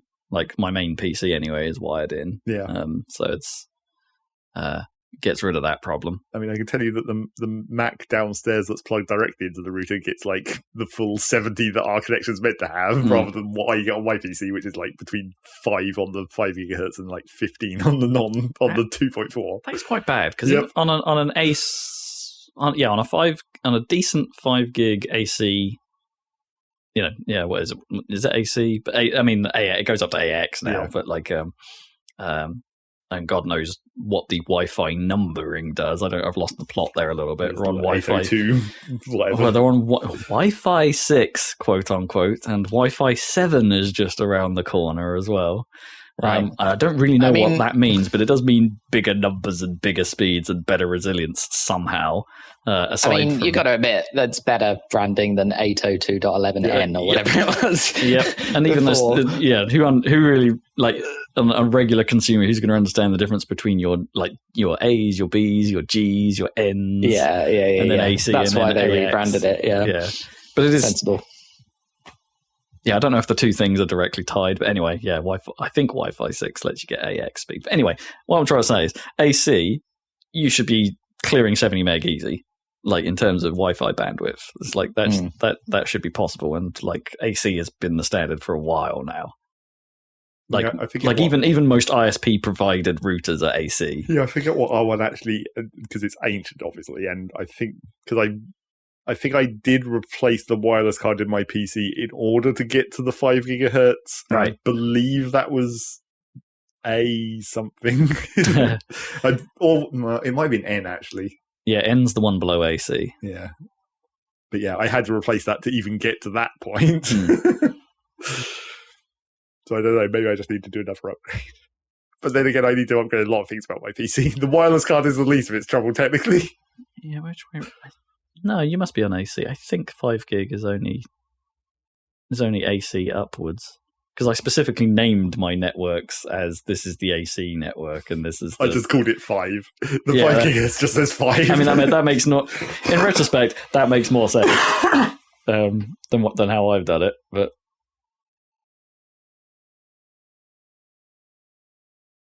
I suppose the other advantage to having this there is an advantage to having this Hub 1 router, though, is I now have better Wi-Fi coverage because I've got 2 Wi-Fi routers working in conjunction.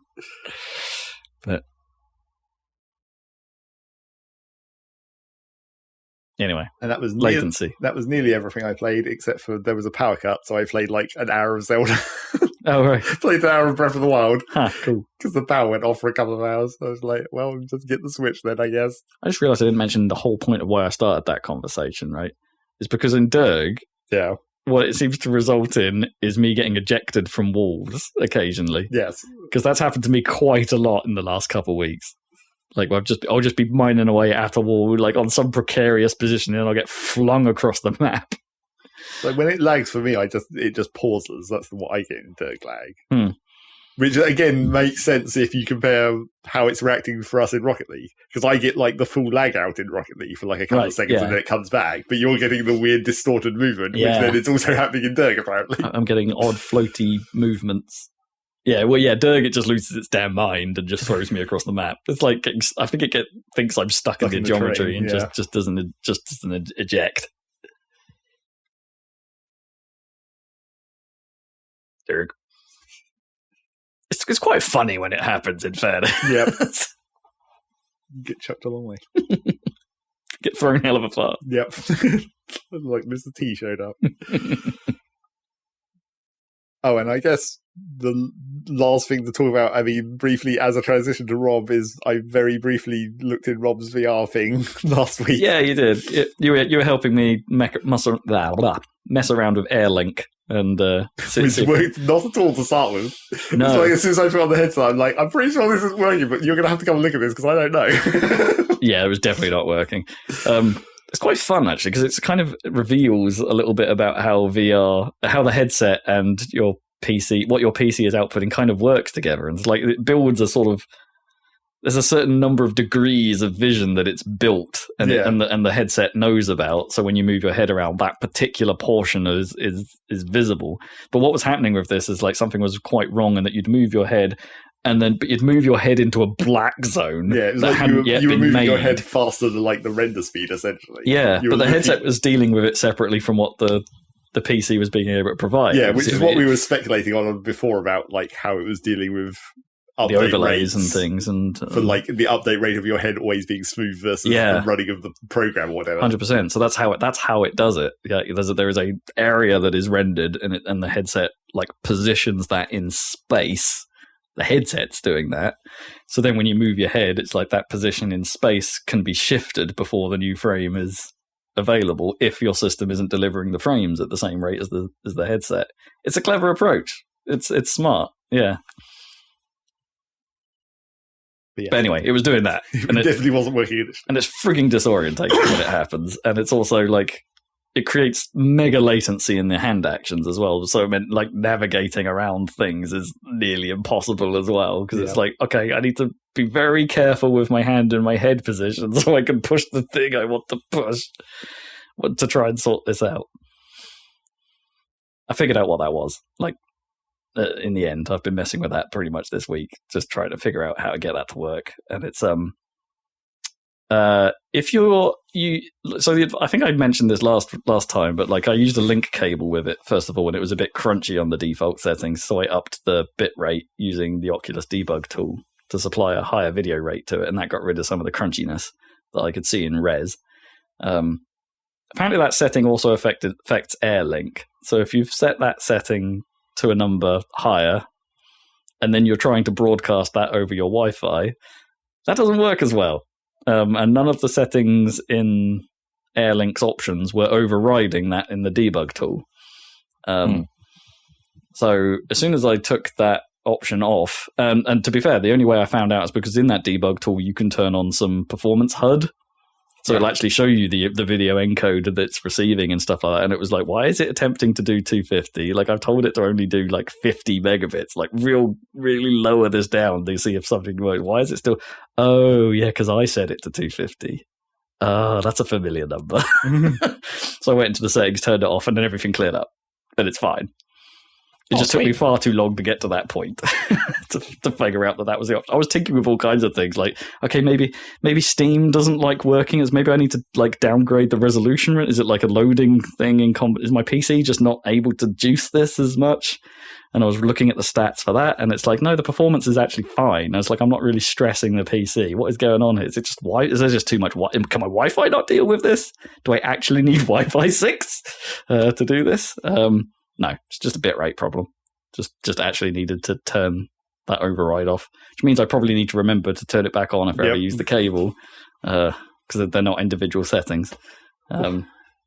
Or I should say they are individual settings, but the link overrides. Yeah, the AirLink settings, the link cable doesn't have settings you can toy with unless you use the debug tool, but the debug tool overwrites the AirLink settings that you can toy with. So that's annoying. Anyway, what did you think of VR when it worked? Well, is this your first time in VR? Yes. Well, the trouble was that, like, even when we got it working, I was having the problem of basically it's a very VR modern problem of I was using Rob's equipment and therefore it wasn't actually great for me because it had the glasses spaces on, which makes it pushes it further away from our face. It makes it harder to stay in the focus zone. The sweet spot is smaller, yeah. And then when I was leaning my head, the weight of the headset was pulling it out of the focus zone as well. So it was making it worse that way as well. But apart from that, it was good, I guess. I mean, you're using my new strap, which does mitigate a lot of that. Yeah. Like, when I was using the standard Oculus strap, it's so much, the weight is so much more on your cheekbones. And even if you do it really tightly, it's like it's resting right there, and it's quite, I don't know, I found myself not being able to use it for very long like that. But even that new strap seems weirdly like high up. It's almost like you're wearing a baseball cap almost, because it's so high on the back of your head. Yeah. Even. It's kind of on the bulge at the back of your head, right? Rather than, well, I don't know if it.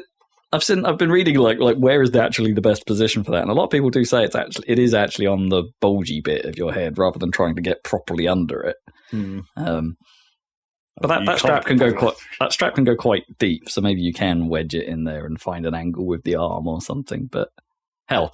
It's the Kiwi design strap for anyone interested. It comes recommended by a number of sources, and I caught it on deal on Amazon as well. So it was like the timing was all lovely.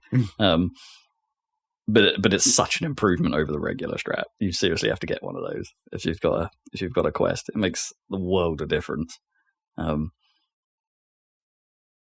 might need to strap a counterweight to it. Is the other thing maybe, like to the back of it. But hey, even that is greatly mitigated. The sweet spot aside, hell, you're not even wearing glasses. It's like when I put the thing on, I have to like pull my glasses so they sit a certain distance away from my eyes inside the spacer. So because if I put it on, the glasses immediately get mushed against my eyes. Yep. So I can feel my eyelashes like flapping against the glass. So then I have to specifically push my glasses out a little bit into the headset, and there is a middle ground where my glasses can sit in between the headset and my head, and they'll get pushed nicely and held in place by the interface, essentially, the silicon bit. Yeah. There is a place where I can find that, but it's still not, the sweet spot still isn't perfect for me. Again, probably because my eyes are a bit fucked. But it's like, I don't know, I can usually find the sweet spot in one eye and it's slightly off in the other eye. And I haven't been able to dial that in perfectly, but it's good enough. Yeah, I like when it was perfectly fine, it was perfectly fine. That was the thing. But it was very easy to drop it out of that. It was mainly the sideways one, I think. It was just that as soon as you tilt your head slightly, you immediately lose one eye. And I think that's just because it was further away, so I was already right on the edge of the sweet spot regardless. It was quite fun. I was playing Quest only stuff. I played a bit more Beat Saber, obviously. Right. But Gnome was in at the time, so I used the Chromecast feature to send it to the TV so she could see what I was doing. And she immediately commented, like even before I'd launched the game, it's like, everything's on a slant, and it's like... That's because what I'm looking at. Yeah, but like that's another one, because your head is always... Most people's heads are always naturally at an angle. They're very rarely perfectly straight. And so Gnome immediately was like, why is everything wonky? And it's like, well, that's just how my head lays. That was quite fun. So you were in the lab. Yeah. You did some slingshotting. Well, we did the things that Rob hadn't been able to do before because of we were using the air link to get into the front room, so it was more space to actually... Not the front room in Rob's house, I guess. I called it the front room because that's what I called them. Front room. Front room's a weird name, isn't it? It's like, it's not my front room, it's my living room because it's at the back of the house. But we went in there to actually have slightly more space for some of the things that Rob couldn't do, like the slingshotting more efficiently. I don't know. I went because I let you play that. I went back and had a go at that yesterday. Yeah. In fact, still requires quite a lot of movement, really. It's like the amount of space it needs. In fact, the amount of space a lot of the lab stuff actually wants is quite big. Like, okay, yeah, you can still teleport around, but even when you're grabbing the slingshot, the amount you actually have to pull that thing back is a long bloody way. Yeah, because as you said at the time when I was doing it, I was pulling it like beside me, so I could pull further without having to move, essentially. But unless you got the tracer cores of the slingshot game, it's almost impossible to get your aim right. Well, I think that's a problem of that game rather than the VR, because I think it has a weird physics to the way the slingshot works, where it falls off abruptly. Like it doesn't feel as like realistic a flight path as you would think. Well, it depends how resistant the air resistance of those balls, I suppose, that you're chucking. But it feels stronger than you would think it does. So you do have to if you want to aim directly at something, you just have to go to maximum power. You can't. You have to make sure you're pulling it back as far as you possibly can. Yeah, arcing it is really difficult. Unless you have the trace, and then you can just then you can see where you go. Chip a shot in. Yeah, chip it, loft it. And you did the Atlas robot demo, which is another one I couldn't do because it requires such pulling a ridiculous long distance. Yeah, ridiculously long pulls. And then GLaDOS shows up, and I think she's too big in that VR incarnation. They've messed up the scale. But then again, I was thinking about it. It's maybe GLaDOS is quite close to you. Well, and also maybe in VR, it's actually more correct because in Portal 2, you're dealing with an FOV. Oh, so sure. maybe it is actually smaller because it's actually showing more because of FOV. I mean, I usually have my FOV super low compared to most people. What, like Halo Tunnel? Kind of. So I get closer to real proportions usually, but maybe in VR you are actually seeing the real size. The real. And she's just huge. Yeah, she just looks bigger than I thought. I mean, she's her head is man-sized, right? That's how it's supposed to be. Yeah. Is it though? Because you remember it in the game, face. you can totally stand on it. It's like a meter across, maybe. Is it her face in the game? Yeah, I think so. Vertically. Well, when it's lying on the floor and you can stand on it, it's like an arc. Oh yeah, but that's what I mean. It's like that's like man-sized. That's man-sized. I don't think it's man-sized. I'd say it's half man-sized. Okay, a bit shorter. How big is GLaDOS? How big is GLaDOS's head? Definitely not.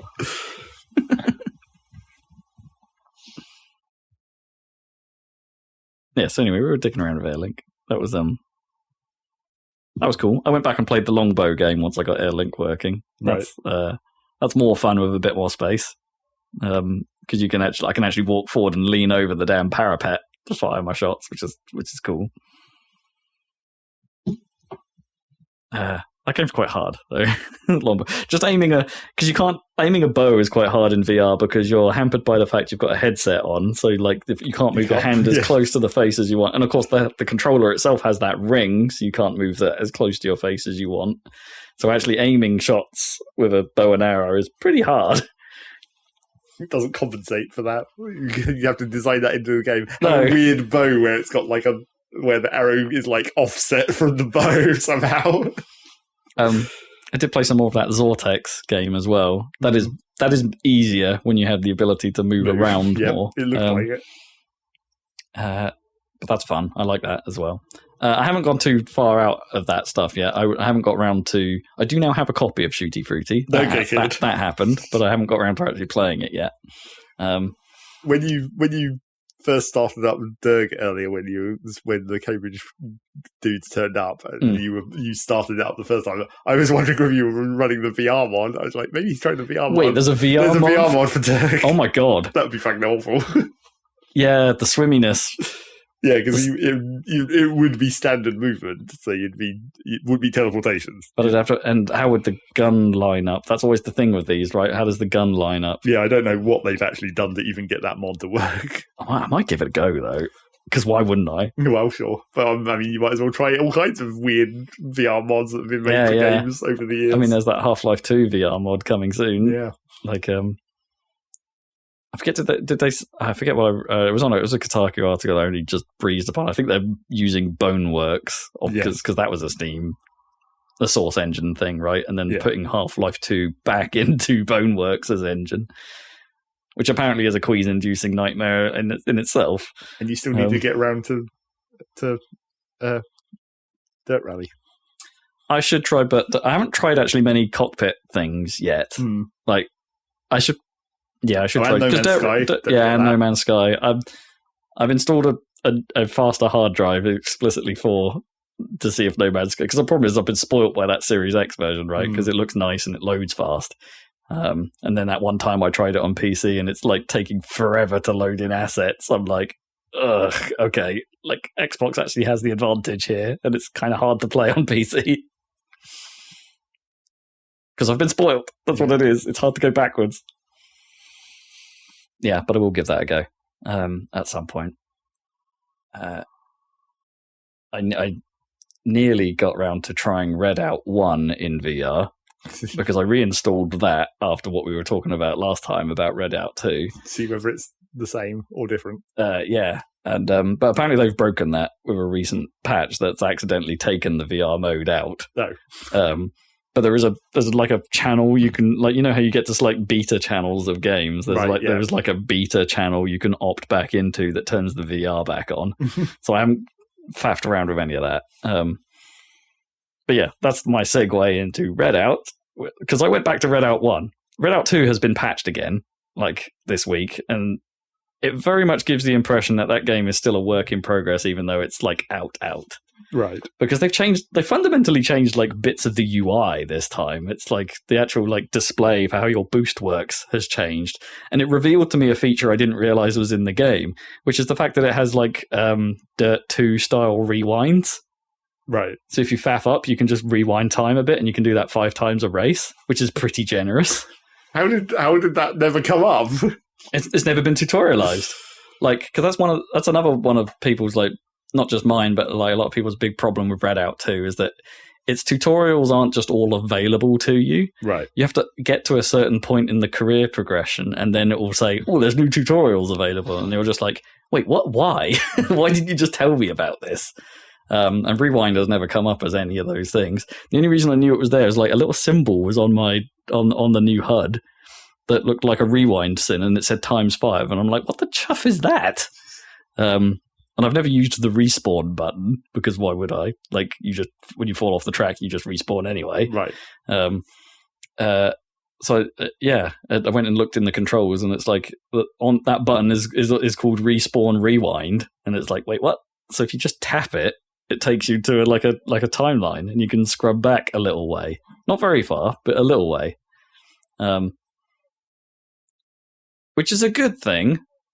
Because compared to Redout 1, as I've now like refreshed myself with, Redout 2's course design is horrible. Okay. Like, it's way worse than like... So there's 2 fundamental differences between Redout 1's design and Redout 2's design. One, Redout 2's course lengths are much longer than Redout 1's. Like, maybe 3 or 4 times longer per lap than a Redout 1 track. Which is probably leading to that problem I talked about before, where like course memorability is hard. Right. It's really hard to remember the course layouts in Redout 2, and that's because they're so long. I went back to Redout 1, and it was like putting on a glove. Like, I immediately remembered some of the layouts, and it's like having no recollection of what they were prior to playing the game. I started driving them again, and I'm like, oh yeah, no, I remember this. Like, something clicked, and like the laps are only like 40 seconds long or something, and it's like, oh no, I got it, I get it, I can learn this, I can get back into it. And I got back into Redout 1 real quick, as it turned out. Like, and I've only played it for like an hour or 2 this morning, honestly, and it's like, but something clicked and I was straight back in it, and it's like, great, fantastic, this is probably a sign of some good design. Yeah, I've never had that click moment with Redout 2 yet.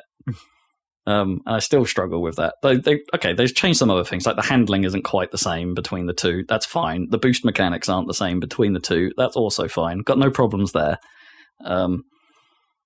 It's just that course design thing. Like, I don't know, Redout 1 is fast, and the courses are windy, but they do the thing that I think a lot of modern racers don't do well, which is it has straights. Right. It has proper straights. So you have a complex of corners, and then there's a bit where you can relax and get yourself centered again and boost and whatever.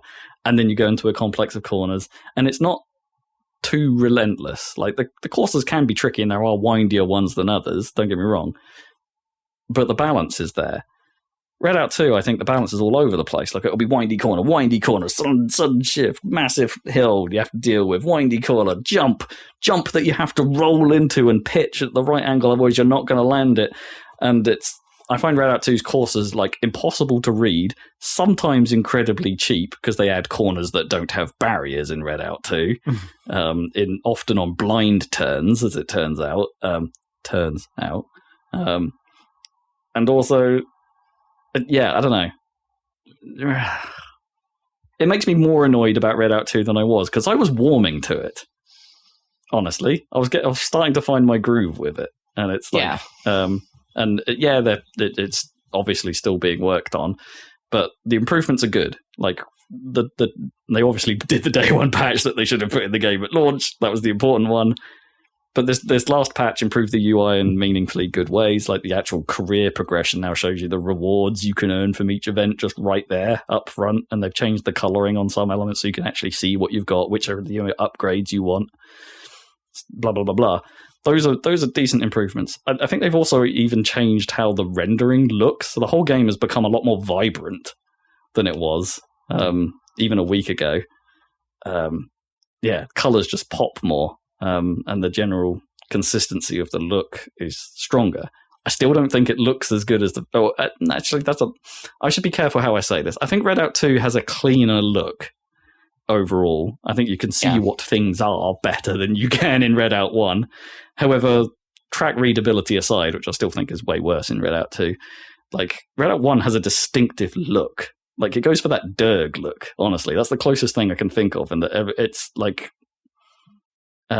not very textured and very triangular visible polygons, and that's a very specific look, and I think it looks good. Redout 2 still has a tiny bit of that, but not very much. It's like it's become too generic in its visual feel, and going back to Redout 1 just highlighted that. It's like, yeah, this had a look, this had a style. That style is gone, and it's like that's a bummer. What is improved, though, is like Redout 1 goes far too overboard on the post-processing. Like, motion blur up the wazoo. There's so much blur. Oh, really? Yeah. You can turn it off. Okay. But there's so much blur. It's bonkers. And it's so vibrant. It's too vibrant. It's like it was designed for HDR before that was really a thing very well on PC. It does have an HDR option, in fairness. So I could turn that on if I was running it on an HDR screen, but I'm not, and it's still too vibrant. It's an odd looking game in motion, but its style is there. And yeah, Redout 2, they've cleaned up those rendering issues, I suppose, those post processing problems. That's all gone, but it's lost the style in the transition. It's a shame. Yeah. Yeah. And the music's better in Redout 1, and the sound balance is better in Redout 1. Right. I shouldn't have gone back. A bit more kind of care into it. Yeah. And maybe Redout 2 will get there, because it's obvious they are still actively working on it. Okay. So it just kind of feels a bit unfinished there. Yeah. I'm a bit worried this is the new Pacer. The new Formula Fusion, right? Because Formula Fusion launched far too early, and then by the time it became Pacer was a much better game. I kind of hope this isn't the same situation. Well, yeah, and it's also worth noting there are many people talking about that the career mode is now problematic. With some people going as far as saying it's like they just crapped out what event was where with and what upgrades and what rewards were where without really thought about how the player would actually encounter them. I kind of agree to an extent. Like it does, the events do get like faster and faster slowly as you go through them. Like it forces you to unlock the upgrades for your ship so you can really up the power level of your ships to a competitive number. And then when you're at that number, you can race. problem I have specifically is with the speed events. Now, these are quite controversial because they changed them from the first game. In the first game, a speed event it's a time attack style mode, but if your ship's speed is above a target speed, then you actually start getting time back. So it's like if you manage to keep your ship's raw speed up a certain level, you could actually earn time off your lap. So it became a balancing act between... I mean, it was still a time attack at the end of the day, but you could abuse it a little bit by like really burning it at certain parts of the track to get as much time back as possible. I see. In this game, they've changed that. So it's about you score points when you're above a certain speed. And it's disproportionate against, like, if you really burn the boosts and you're going far too fast, then you gain a lot of points. So it's basically about hitting a max speed and for as long as possible, which is fine. Right. In concept, that's okay. Problem is the targets. The targets are so much harder than the actual races around them. I find it really, really difficult to hit the bronze target on these missions. Whereas I find the races I'm winning almost all the time at the moment. I'm playing on the middle of the road difficulty for the game, which is what it recommended. Like, if you read the descriptions, it's like, you're familiar with anti-grav races. It's like, yes, I am. I'm quite familiar with anti-grav races. I'll pick this difficulty to start with. But the difficulty of these events doesn't scale, which is fine. Like, I don't mind that. It's like, it's nice to have an event with, like, I don't know, a star rating, I suppose. It's like, you need to hit this is your, you want some, almost for time attacks and like speed events, things with a fixed target. You don't necessarily want that to scale with the difficulty that you're playing through, right? Like, that kind of makes sense. No. Yeah. The problem is those lower end targets are almost unattainable, and it's I don't know. It's a weird spike, and unfortunately, I've got 3 speed events in the career that I currently can't do, and there's upgrades behind each one of them, and it's like, God damn it! I kind of need to do those in order to get the upgrades in order to do better. Yeah. I'm worried I'm going to reach a point where I can't get my ship's power levels up to the required minimum for the events I'm doing, because I'm still doing okay in the main events, but I'm more worried that my power level is now quite a lot lower. It's in the low end of the range I'm allowed to do events in. So, like, it's the game might stop me from being able to take part in events I would probably do all right. It's weird. And like, maybe another sign that this thing was rushed out the door rather than possibly properly tested. Oh, throat's going. Anyway, I was getting passionate. Redout. I was getting passionate about my AG racing. I mean, usually in something like Wipeout, often the time attacks are easier, and the races, because they're more random with weapons and stuff, are harder to win. Yeah. I mean, there's no weapon racing in Redout. It's more in tune with F-Zero. Which is actually, I think, is a benefit. There was a very light element of weaponry in Redout 1. One of the power-ups, quote-unquote power-ups, you could assign to your car was an EMP that would slightly futz the vision and slow your ship a very tiny amount in a sort of AoE blast around your ship. Mm-hmm. And the AI would do that all the time and to do it quite well. And so I'm glad that's gone, actually. I think having those sorts of powers from Redout 1, like removing that system, good choice, actually. Sure. But you're right, yeah. The time attacks were more... It felt like a mastery of the ship as opposed to a mastery of race mechanics. Those two things could be slightly different. Yeah, absolutely. As I say, because of the weaponry. And in Wipeout, that's fine. I don't mind that at all. But because racing and driving your car is all you have here, these weird bumps just feel wrong. Just feel wrong. Weird bumps that just feel wrong. Get yourself checked. CGP. Anyway, so that's Redout and Redout 2. What else I've been doing? there is one other thing I've started fresh, and that is somewhat randomly. I thought now was the time to play Hollow Knight. Okay. Oh, okay. It's been on my. I guess the second one still isn't out. The second one still isn't out. Do we know when the second one's coming out? No, well, I don't anyway. I haven't paid enough attention to know when it's coming out. No. That game's real good, as it turns out. That's what people say. Yeah.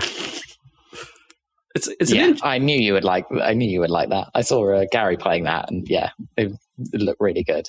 It's an interesting one though, because it's quite hands off it's more hands off than I was expecting. It kind of drops you in it. Like, it tutorializes a few of the controls. Like, for some reason, it tutorializes jump, and it's like, I don't think you needed to tell me that. I didn't get a tutorial pop up for swinging my sword, which is the first thing you actually need to do. But it gave me the tutorial for jump, and it's like, it's all right, game. I've got those two functions down. Don't worry about it. But then when you actually get to, like, starting to explore the world, it doesn't tell you anything. It's just like, here you go. Here is quite a large initial explorable area. You don't even have your map at this point.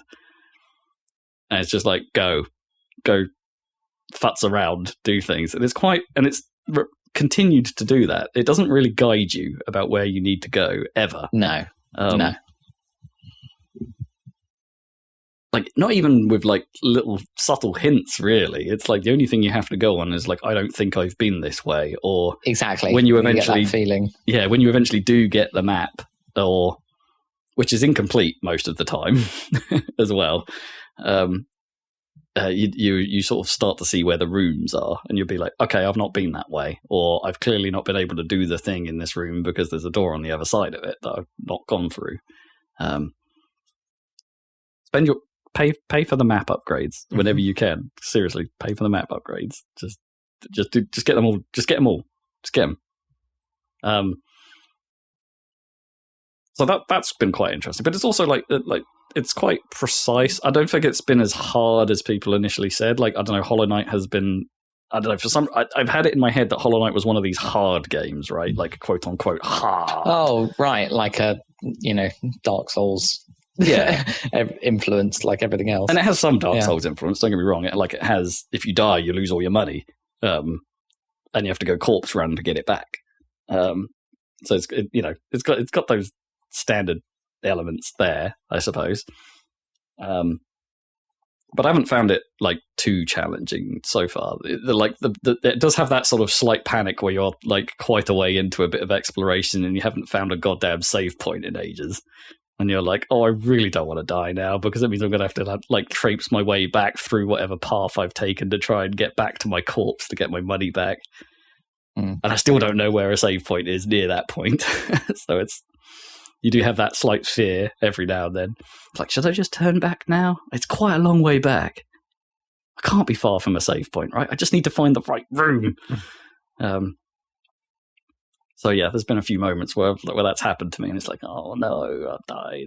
Let's do that again. And that is quite annoying, but it's not too bad. It's not too bad. But yeah, I don't think it's been super difficult so far. I think it's been just right actually, because the combat has some little intricacies. It's like it just doesn't. Basically, you're just slashing a sword and jumping. That is all you really have at the start of the game. But it's like even that, there's a sort of feel to it that's slightly interesting. Like when you sword slash something, you knock it back, but you actually get a tiny bit of knockback from that as well. So you kind of have to bear that in mind if you're trying to jump somewhere and there's an enemy in the way, because you're not going to get your full jump length if you attack something in your jump, because you're going to get knocked back by it. Or maybe you need to use that to your advantage. You can use that knockback to you can do the Shovel Knight thing where it's like if you hit something below you, it actually pops you up a little bit. And you need to do that in a few places. So there is a nuance to it, and some of the enemies do attack pretty quick, but they're often pretty simple patterns, so you can learn them, and you do eventually get a dash, so you can at least dash out of the way of a lot of things. I don't think that dash has iframes or anything like that, but you can at least physically move out of the way. Yeah. So that's been, simple, but feels good, is what I would say. It's like, I wouldn't say it's particularly inventive at the moment, but it's simple and feels good.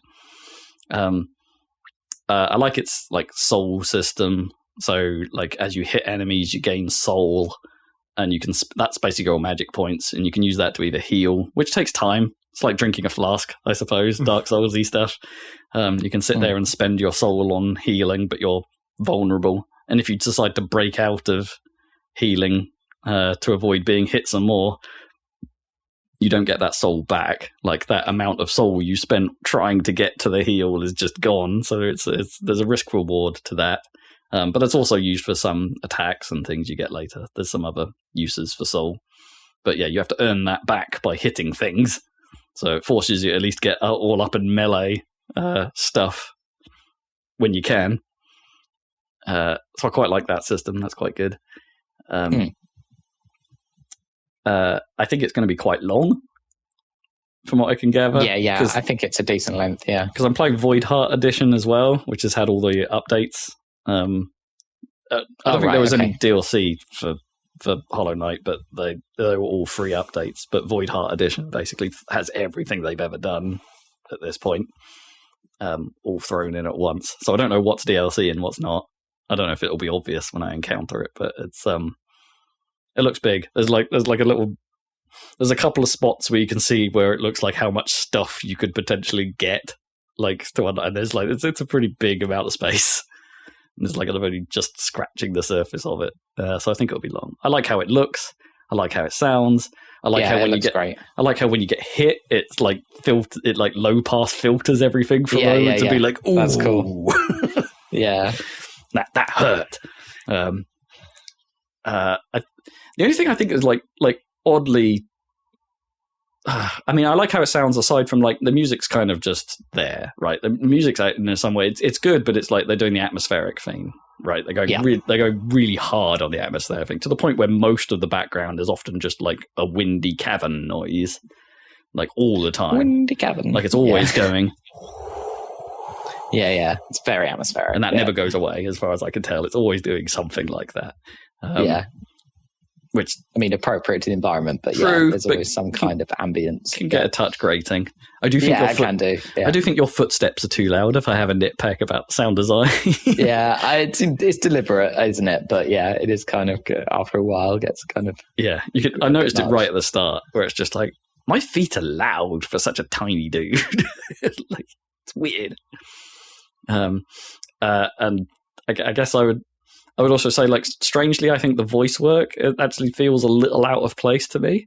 Like, I don't mind it, and it's definitely the game style. Like, and it's not like they're speaking in English or anything like that. They're speaking in some Buglandish or whatever. But sometimes when it seems like there's a bit of voice for some reason, I don't know. I don't really know how to describe it exactly. But it almost seems like perhaps that should be more manipulated rather than sounding like someone speaking in Finnish or. You know, it's too clean. It's weirdly clean. Oh, I see what you mean. Yeah,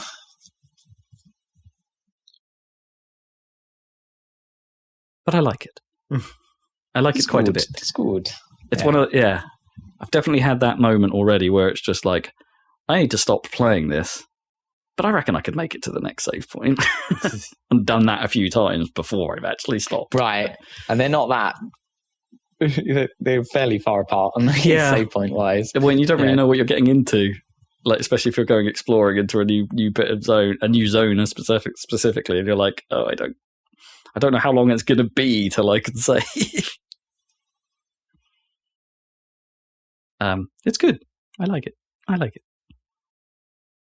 I think that's me. Well, we should very briefly mention that we actually finally finished Hyrule Warriors. Oh, yeah. After all this time. We 100%'ed it. Really? So it was possible. Well, in this game, yes. Not the other one. In this game. Okay. Yeah. I mean, we've 100%ed it in the sense that we've done every challenge the game has offered us and unlocked everything on the map that it has offered us to do. I mean, if we wanted to be completionist, yes, you can push every character up to level 100 if you want to. Which, as far as we can tell, creates some oddness with the health bar, right? Like, it's like 2 full lines of health and then a couple more hearts. Yeah, for some reason. It doesn't even fill up the whole bar. It looks really weird. like we've over leveled somehow. Ooh. And nor have we like maxed out weaponry for every character. It's like you could go deep on that stuff, but like some of those characters are introduced so late in the game, and it's like you have to be pretty hardcore to want to do it. I think we've now hit the problem right where we played it through on very hard, right? Yeah. So there is nothing left for us to do. There is no harder difficulty level for us to want to grind our characters up. Unless you just had some really weird completionist desire to like have a score on every one of the difficulties, because it does have like on the score of each map it shows you each of the individual different difficulties has its own score. Yeah, if you want to just blitz through it in easy mode. And theoretically, if you were really, really super 100%ing it, you'd go for the maximum score on each map. Yeah, because it ranked on time and kills. But it doesn't give you like. Yeah, maybe that would have been better had it like given you like a rank letter at the end of it. US ranked that level. Well, like shit, yeah. And then maybe there could have been some extra unlock tied to that, you know. Well, maybe. I think I would have liked that. I think I would have liked the level ranking. It would have given you a good reason to go back and do it again. Instead, you just get to see whether you've got the full 200 or whatever rupees for each of the stats. Yeah. Which, I don't think that's not going to draw me back. No, it's like I want a ranking. But yes, we had to grind our characters up to like 80 something to be able to do the last mission. We did finally hit a bit of a grind, because even though the last mission is rated as 78, it's like it's just not possible to do that fast enough in very hard mode unless you over level. And I do want, like, every time, I'm sure we've spoken about this before several times throughout this game, but how would you even do that in single player? Like, with two of us, well, I mean, we're faster to kill things to start with because we have two characters actually doing damage rather than the fake AI-controlled characters that don't do very any damage, really. But, like, with two of us, we can... And on some levels, not on this last one specifically, but on some levels, you can actually split up and do objectives faster because you're doing two things at once. Sure. And there was a couple of missions where those ones where it would spawn you'd have 4 characters, but each individual character would be in a completely separated area and they had to fight a boss by themselves. Yeah. So obviously when there's 2 of us, we're doing 2 bosses each, rather than if you were by yourself, you'd have to do all 4 of them, switching character each time. I mean, I wonder if that's even scaled. Yeah, that's why I'm wondering. Like, does it scale for 2-player? Like, because it's not counted as like a separate scoreboard or anything. Yeah, and how does it scale? Does it scale the timing, or does it scale the damage you can do, or something like because that? Because the timing was definitely the problem in the end. Because the timing on that last mission was nuts. I mean, that was the same with like the back third of that game. Really, we got to a point where it's like we could beat most things most of the time without dying too much, but like the time challenge was the bigger issue. Yes, everything is timeless. Yeah. And it seemed extra dumb for that last mission because like it has an incredibly harsh time limit, but like the mission is you're fighting the last 3 bosses again. But then like the first 2 of those 3 are like guarded by pre-bosses, boss enemies. You have to defeat them. This sort of what were bosses earlier in the game, but are now just hurdles. Yeah, like to open the door to get to the actual boss. To get to the actual boss, and then he moves, and then you do that again. But then the actual boss is actually accompanied this time, which makes those fights slightly harder than they have extra been. Enemies. Yeah. So you have to do all that within a ridiculously tight time limit, but then the actual level is like this huge battlefield where there's millions of enemies fighting millions of NPCs, and you just have to run straight past them all because you don't have time. You got to ignore all of that. You just have to go. You got to ignore all of that. Yeah, so while you're doing that, you have to send your AI companions who don't move at the same speed as you. They get across the map a lot slower than you do. So you send them to the next objective. So when you finish one of them, you just switch to them and let's do them. And then while we're doing them, we have to send those guys back to where we know the final boss is going to spawn. Yeah. So because we've done that the first time, and it's like, oh, right, okay, now we know that, we can send some dudes there so we can just skip there. Because otherwise it takes like 30 seconds to run across the map, and that's far too long. It was longer than that. It was like a good 45, I reckon, traversal. And even then we only just made it like literally last second. It was like Rob had triggered his kill animation on the boss, and it was like, this is going to be close. Yeah. Because it was quite a long animation. It was in the last weak hit, and the clock's counting down, and it was like the last second or two. Animation. Nice. Yeah, because those like specials and slowdown don't stop the timer. The timer's always going, so it's. I see. You've got to be earlier than the clock.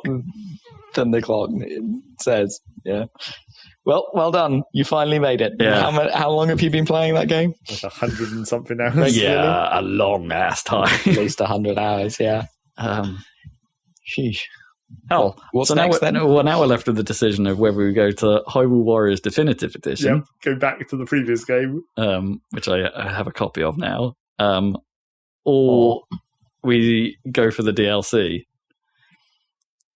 which has new characters and new challenges. And I think a new bit of campaign in some of it, like some new storylines. I mean, it's always a bit of a question mark whether DLC is worth it. I mean, it probably isn't compared to the full price game, but you know, because you already have bought this second game, we probably need to do that. Yeah, maybe we do that. And then maybe when we come back to this, we'll need a refresher, so we'll level up some of the other characters before doing the DLC. You know, I feel like, relatively speaking, or maybe we do a whole different Muso. Who knows? Maybe. I feel like this game, the whole Calamity, is probably going to be easier to come back to. Yeah, probably. Because as we said, it does take time to get back into it, but it's not actually that complicated. And once you even remember the slightest amount, you're like, oh yeah, I remember. I get this. Yeah, just spam the dodge, and then you're fine. Just spam the dodge. I mean, I think we were being quite. What's the word? We were holding ourselves back from spamming the rune powers, because it's really we could have been abusing that a lot earlier. Was the actual thing. Well, yeah, more just putting things into status when they're weak.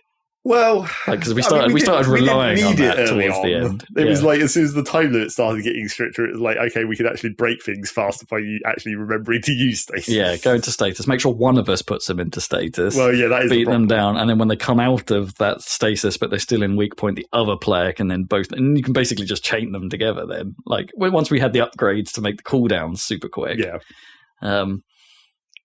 Although, as we discovered that one of the times when we were trying that last boss, it's the first time we tried using the rods to just break the armor super quick, because that just works. It lets you break the armor extra fast. But as we discovered, that doesn't actually do very much damage compared to legitimately breaking the armor. Yeah, our actual damage output was way lower just using the armor break special attacks. We weren't really saving time. As a result of using it, it was a nice approach. The rods feel like one of the more underutilized mechanics in the game, which is a shame because you get a lot of rod power, but then it's not actually all that effective. Well, I mean, it's effective if you need to break the armor super quick, but I mean, that's rarely a problem.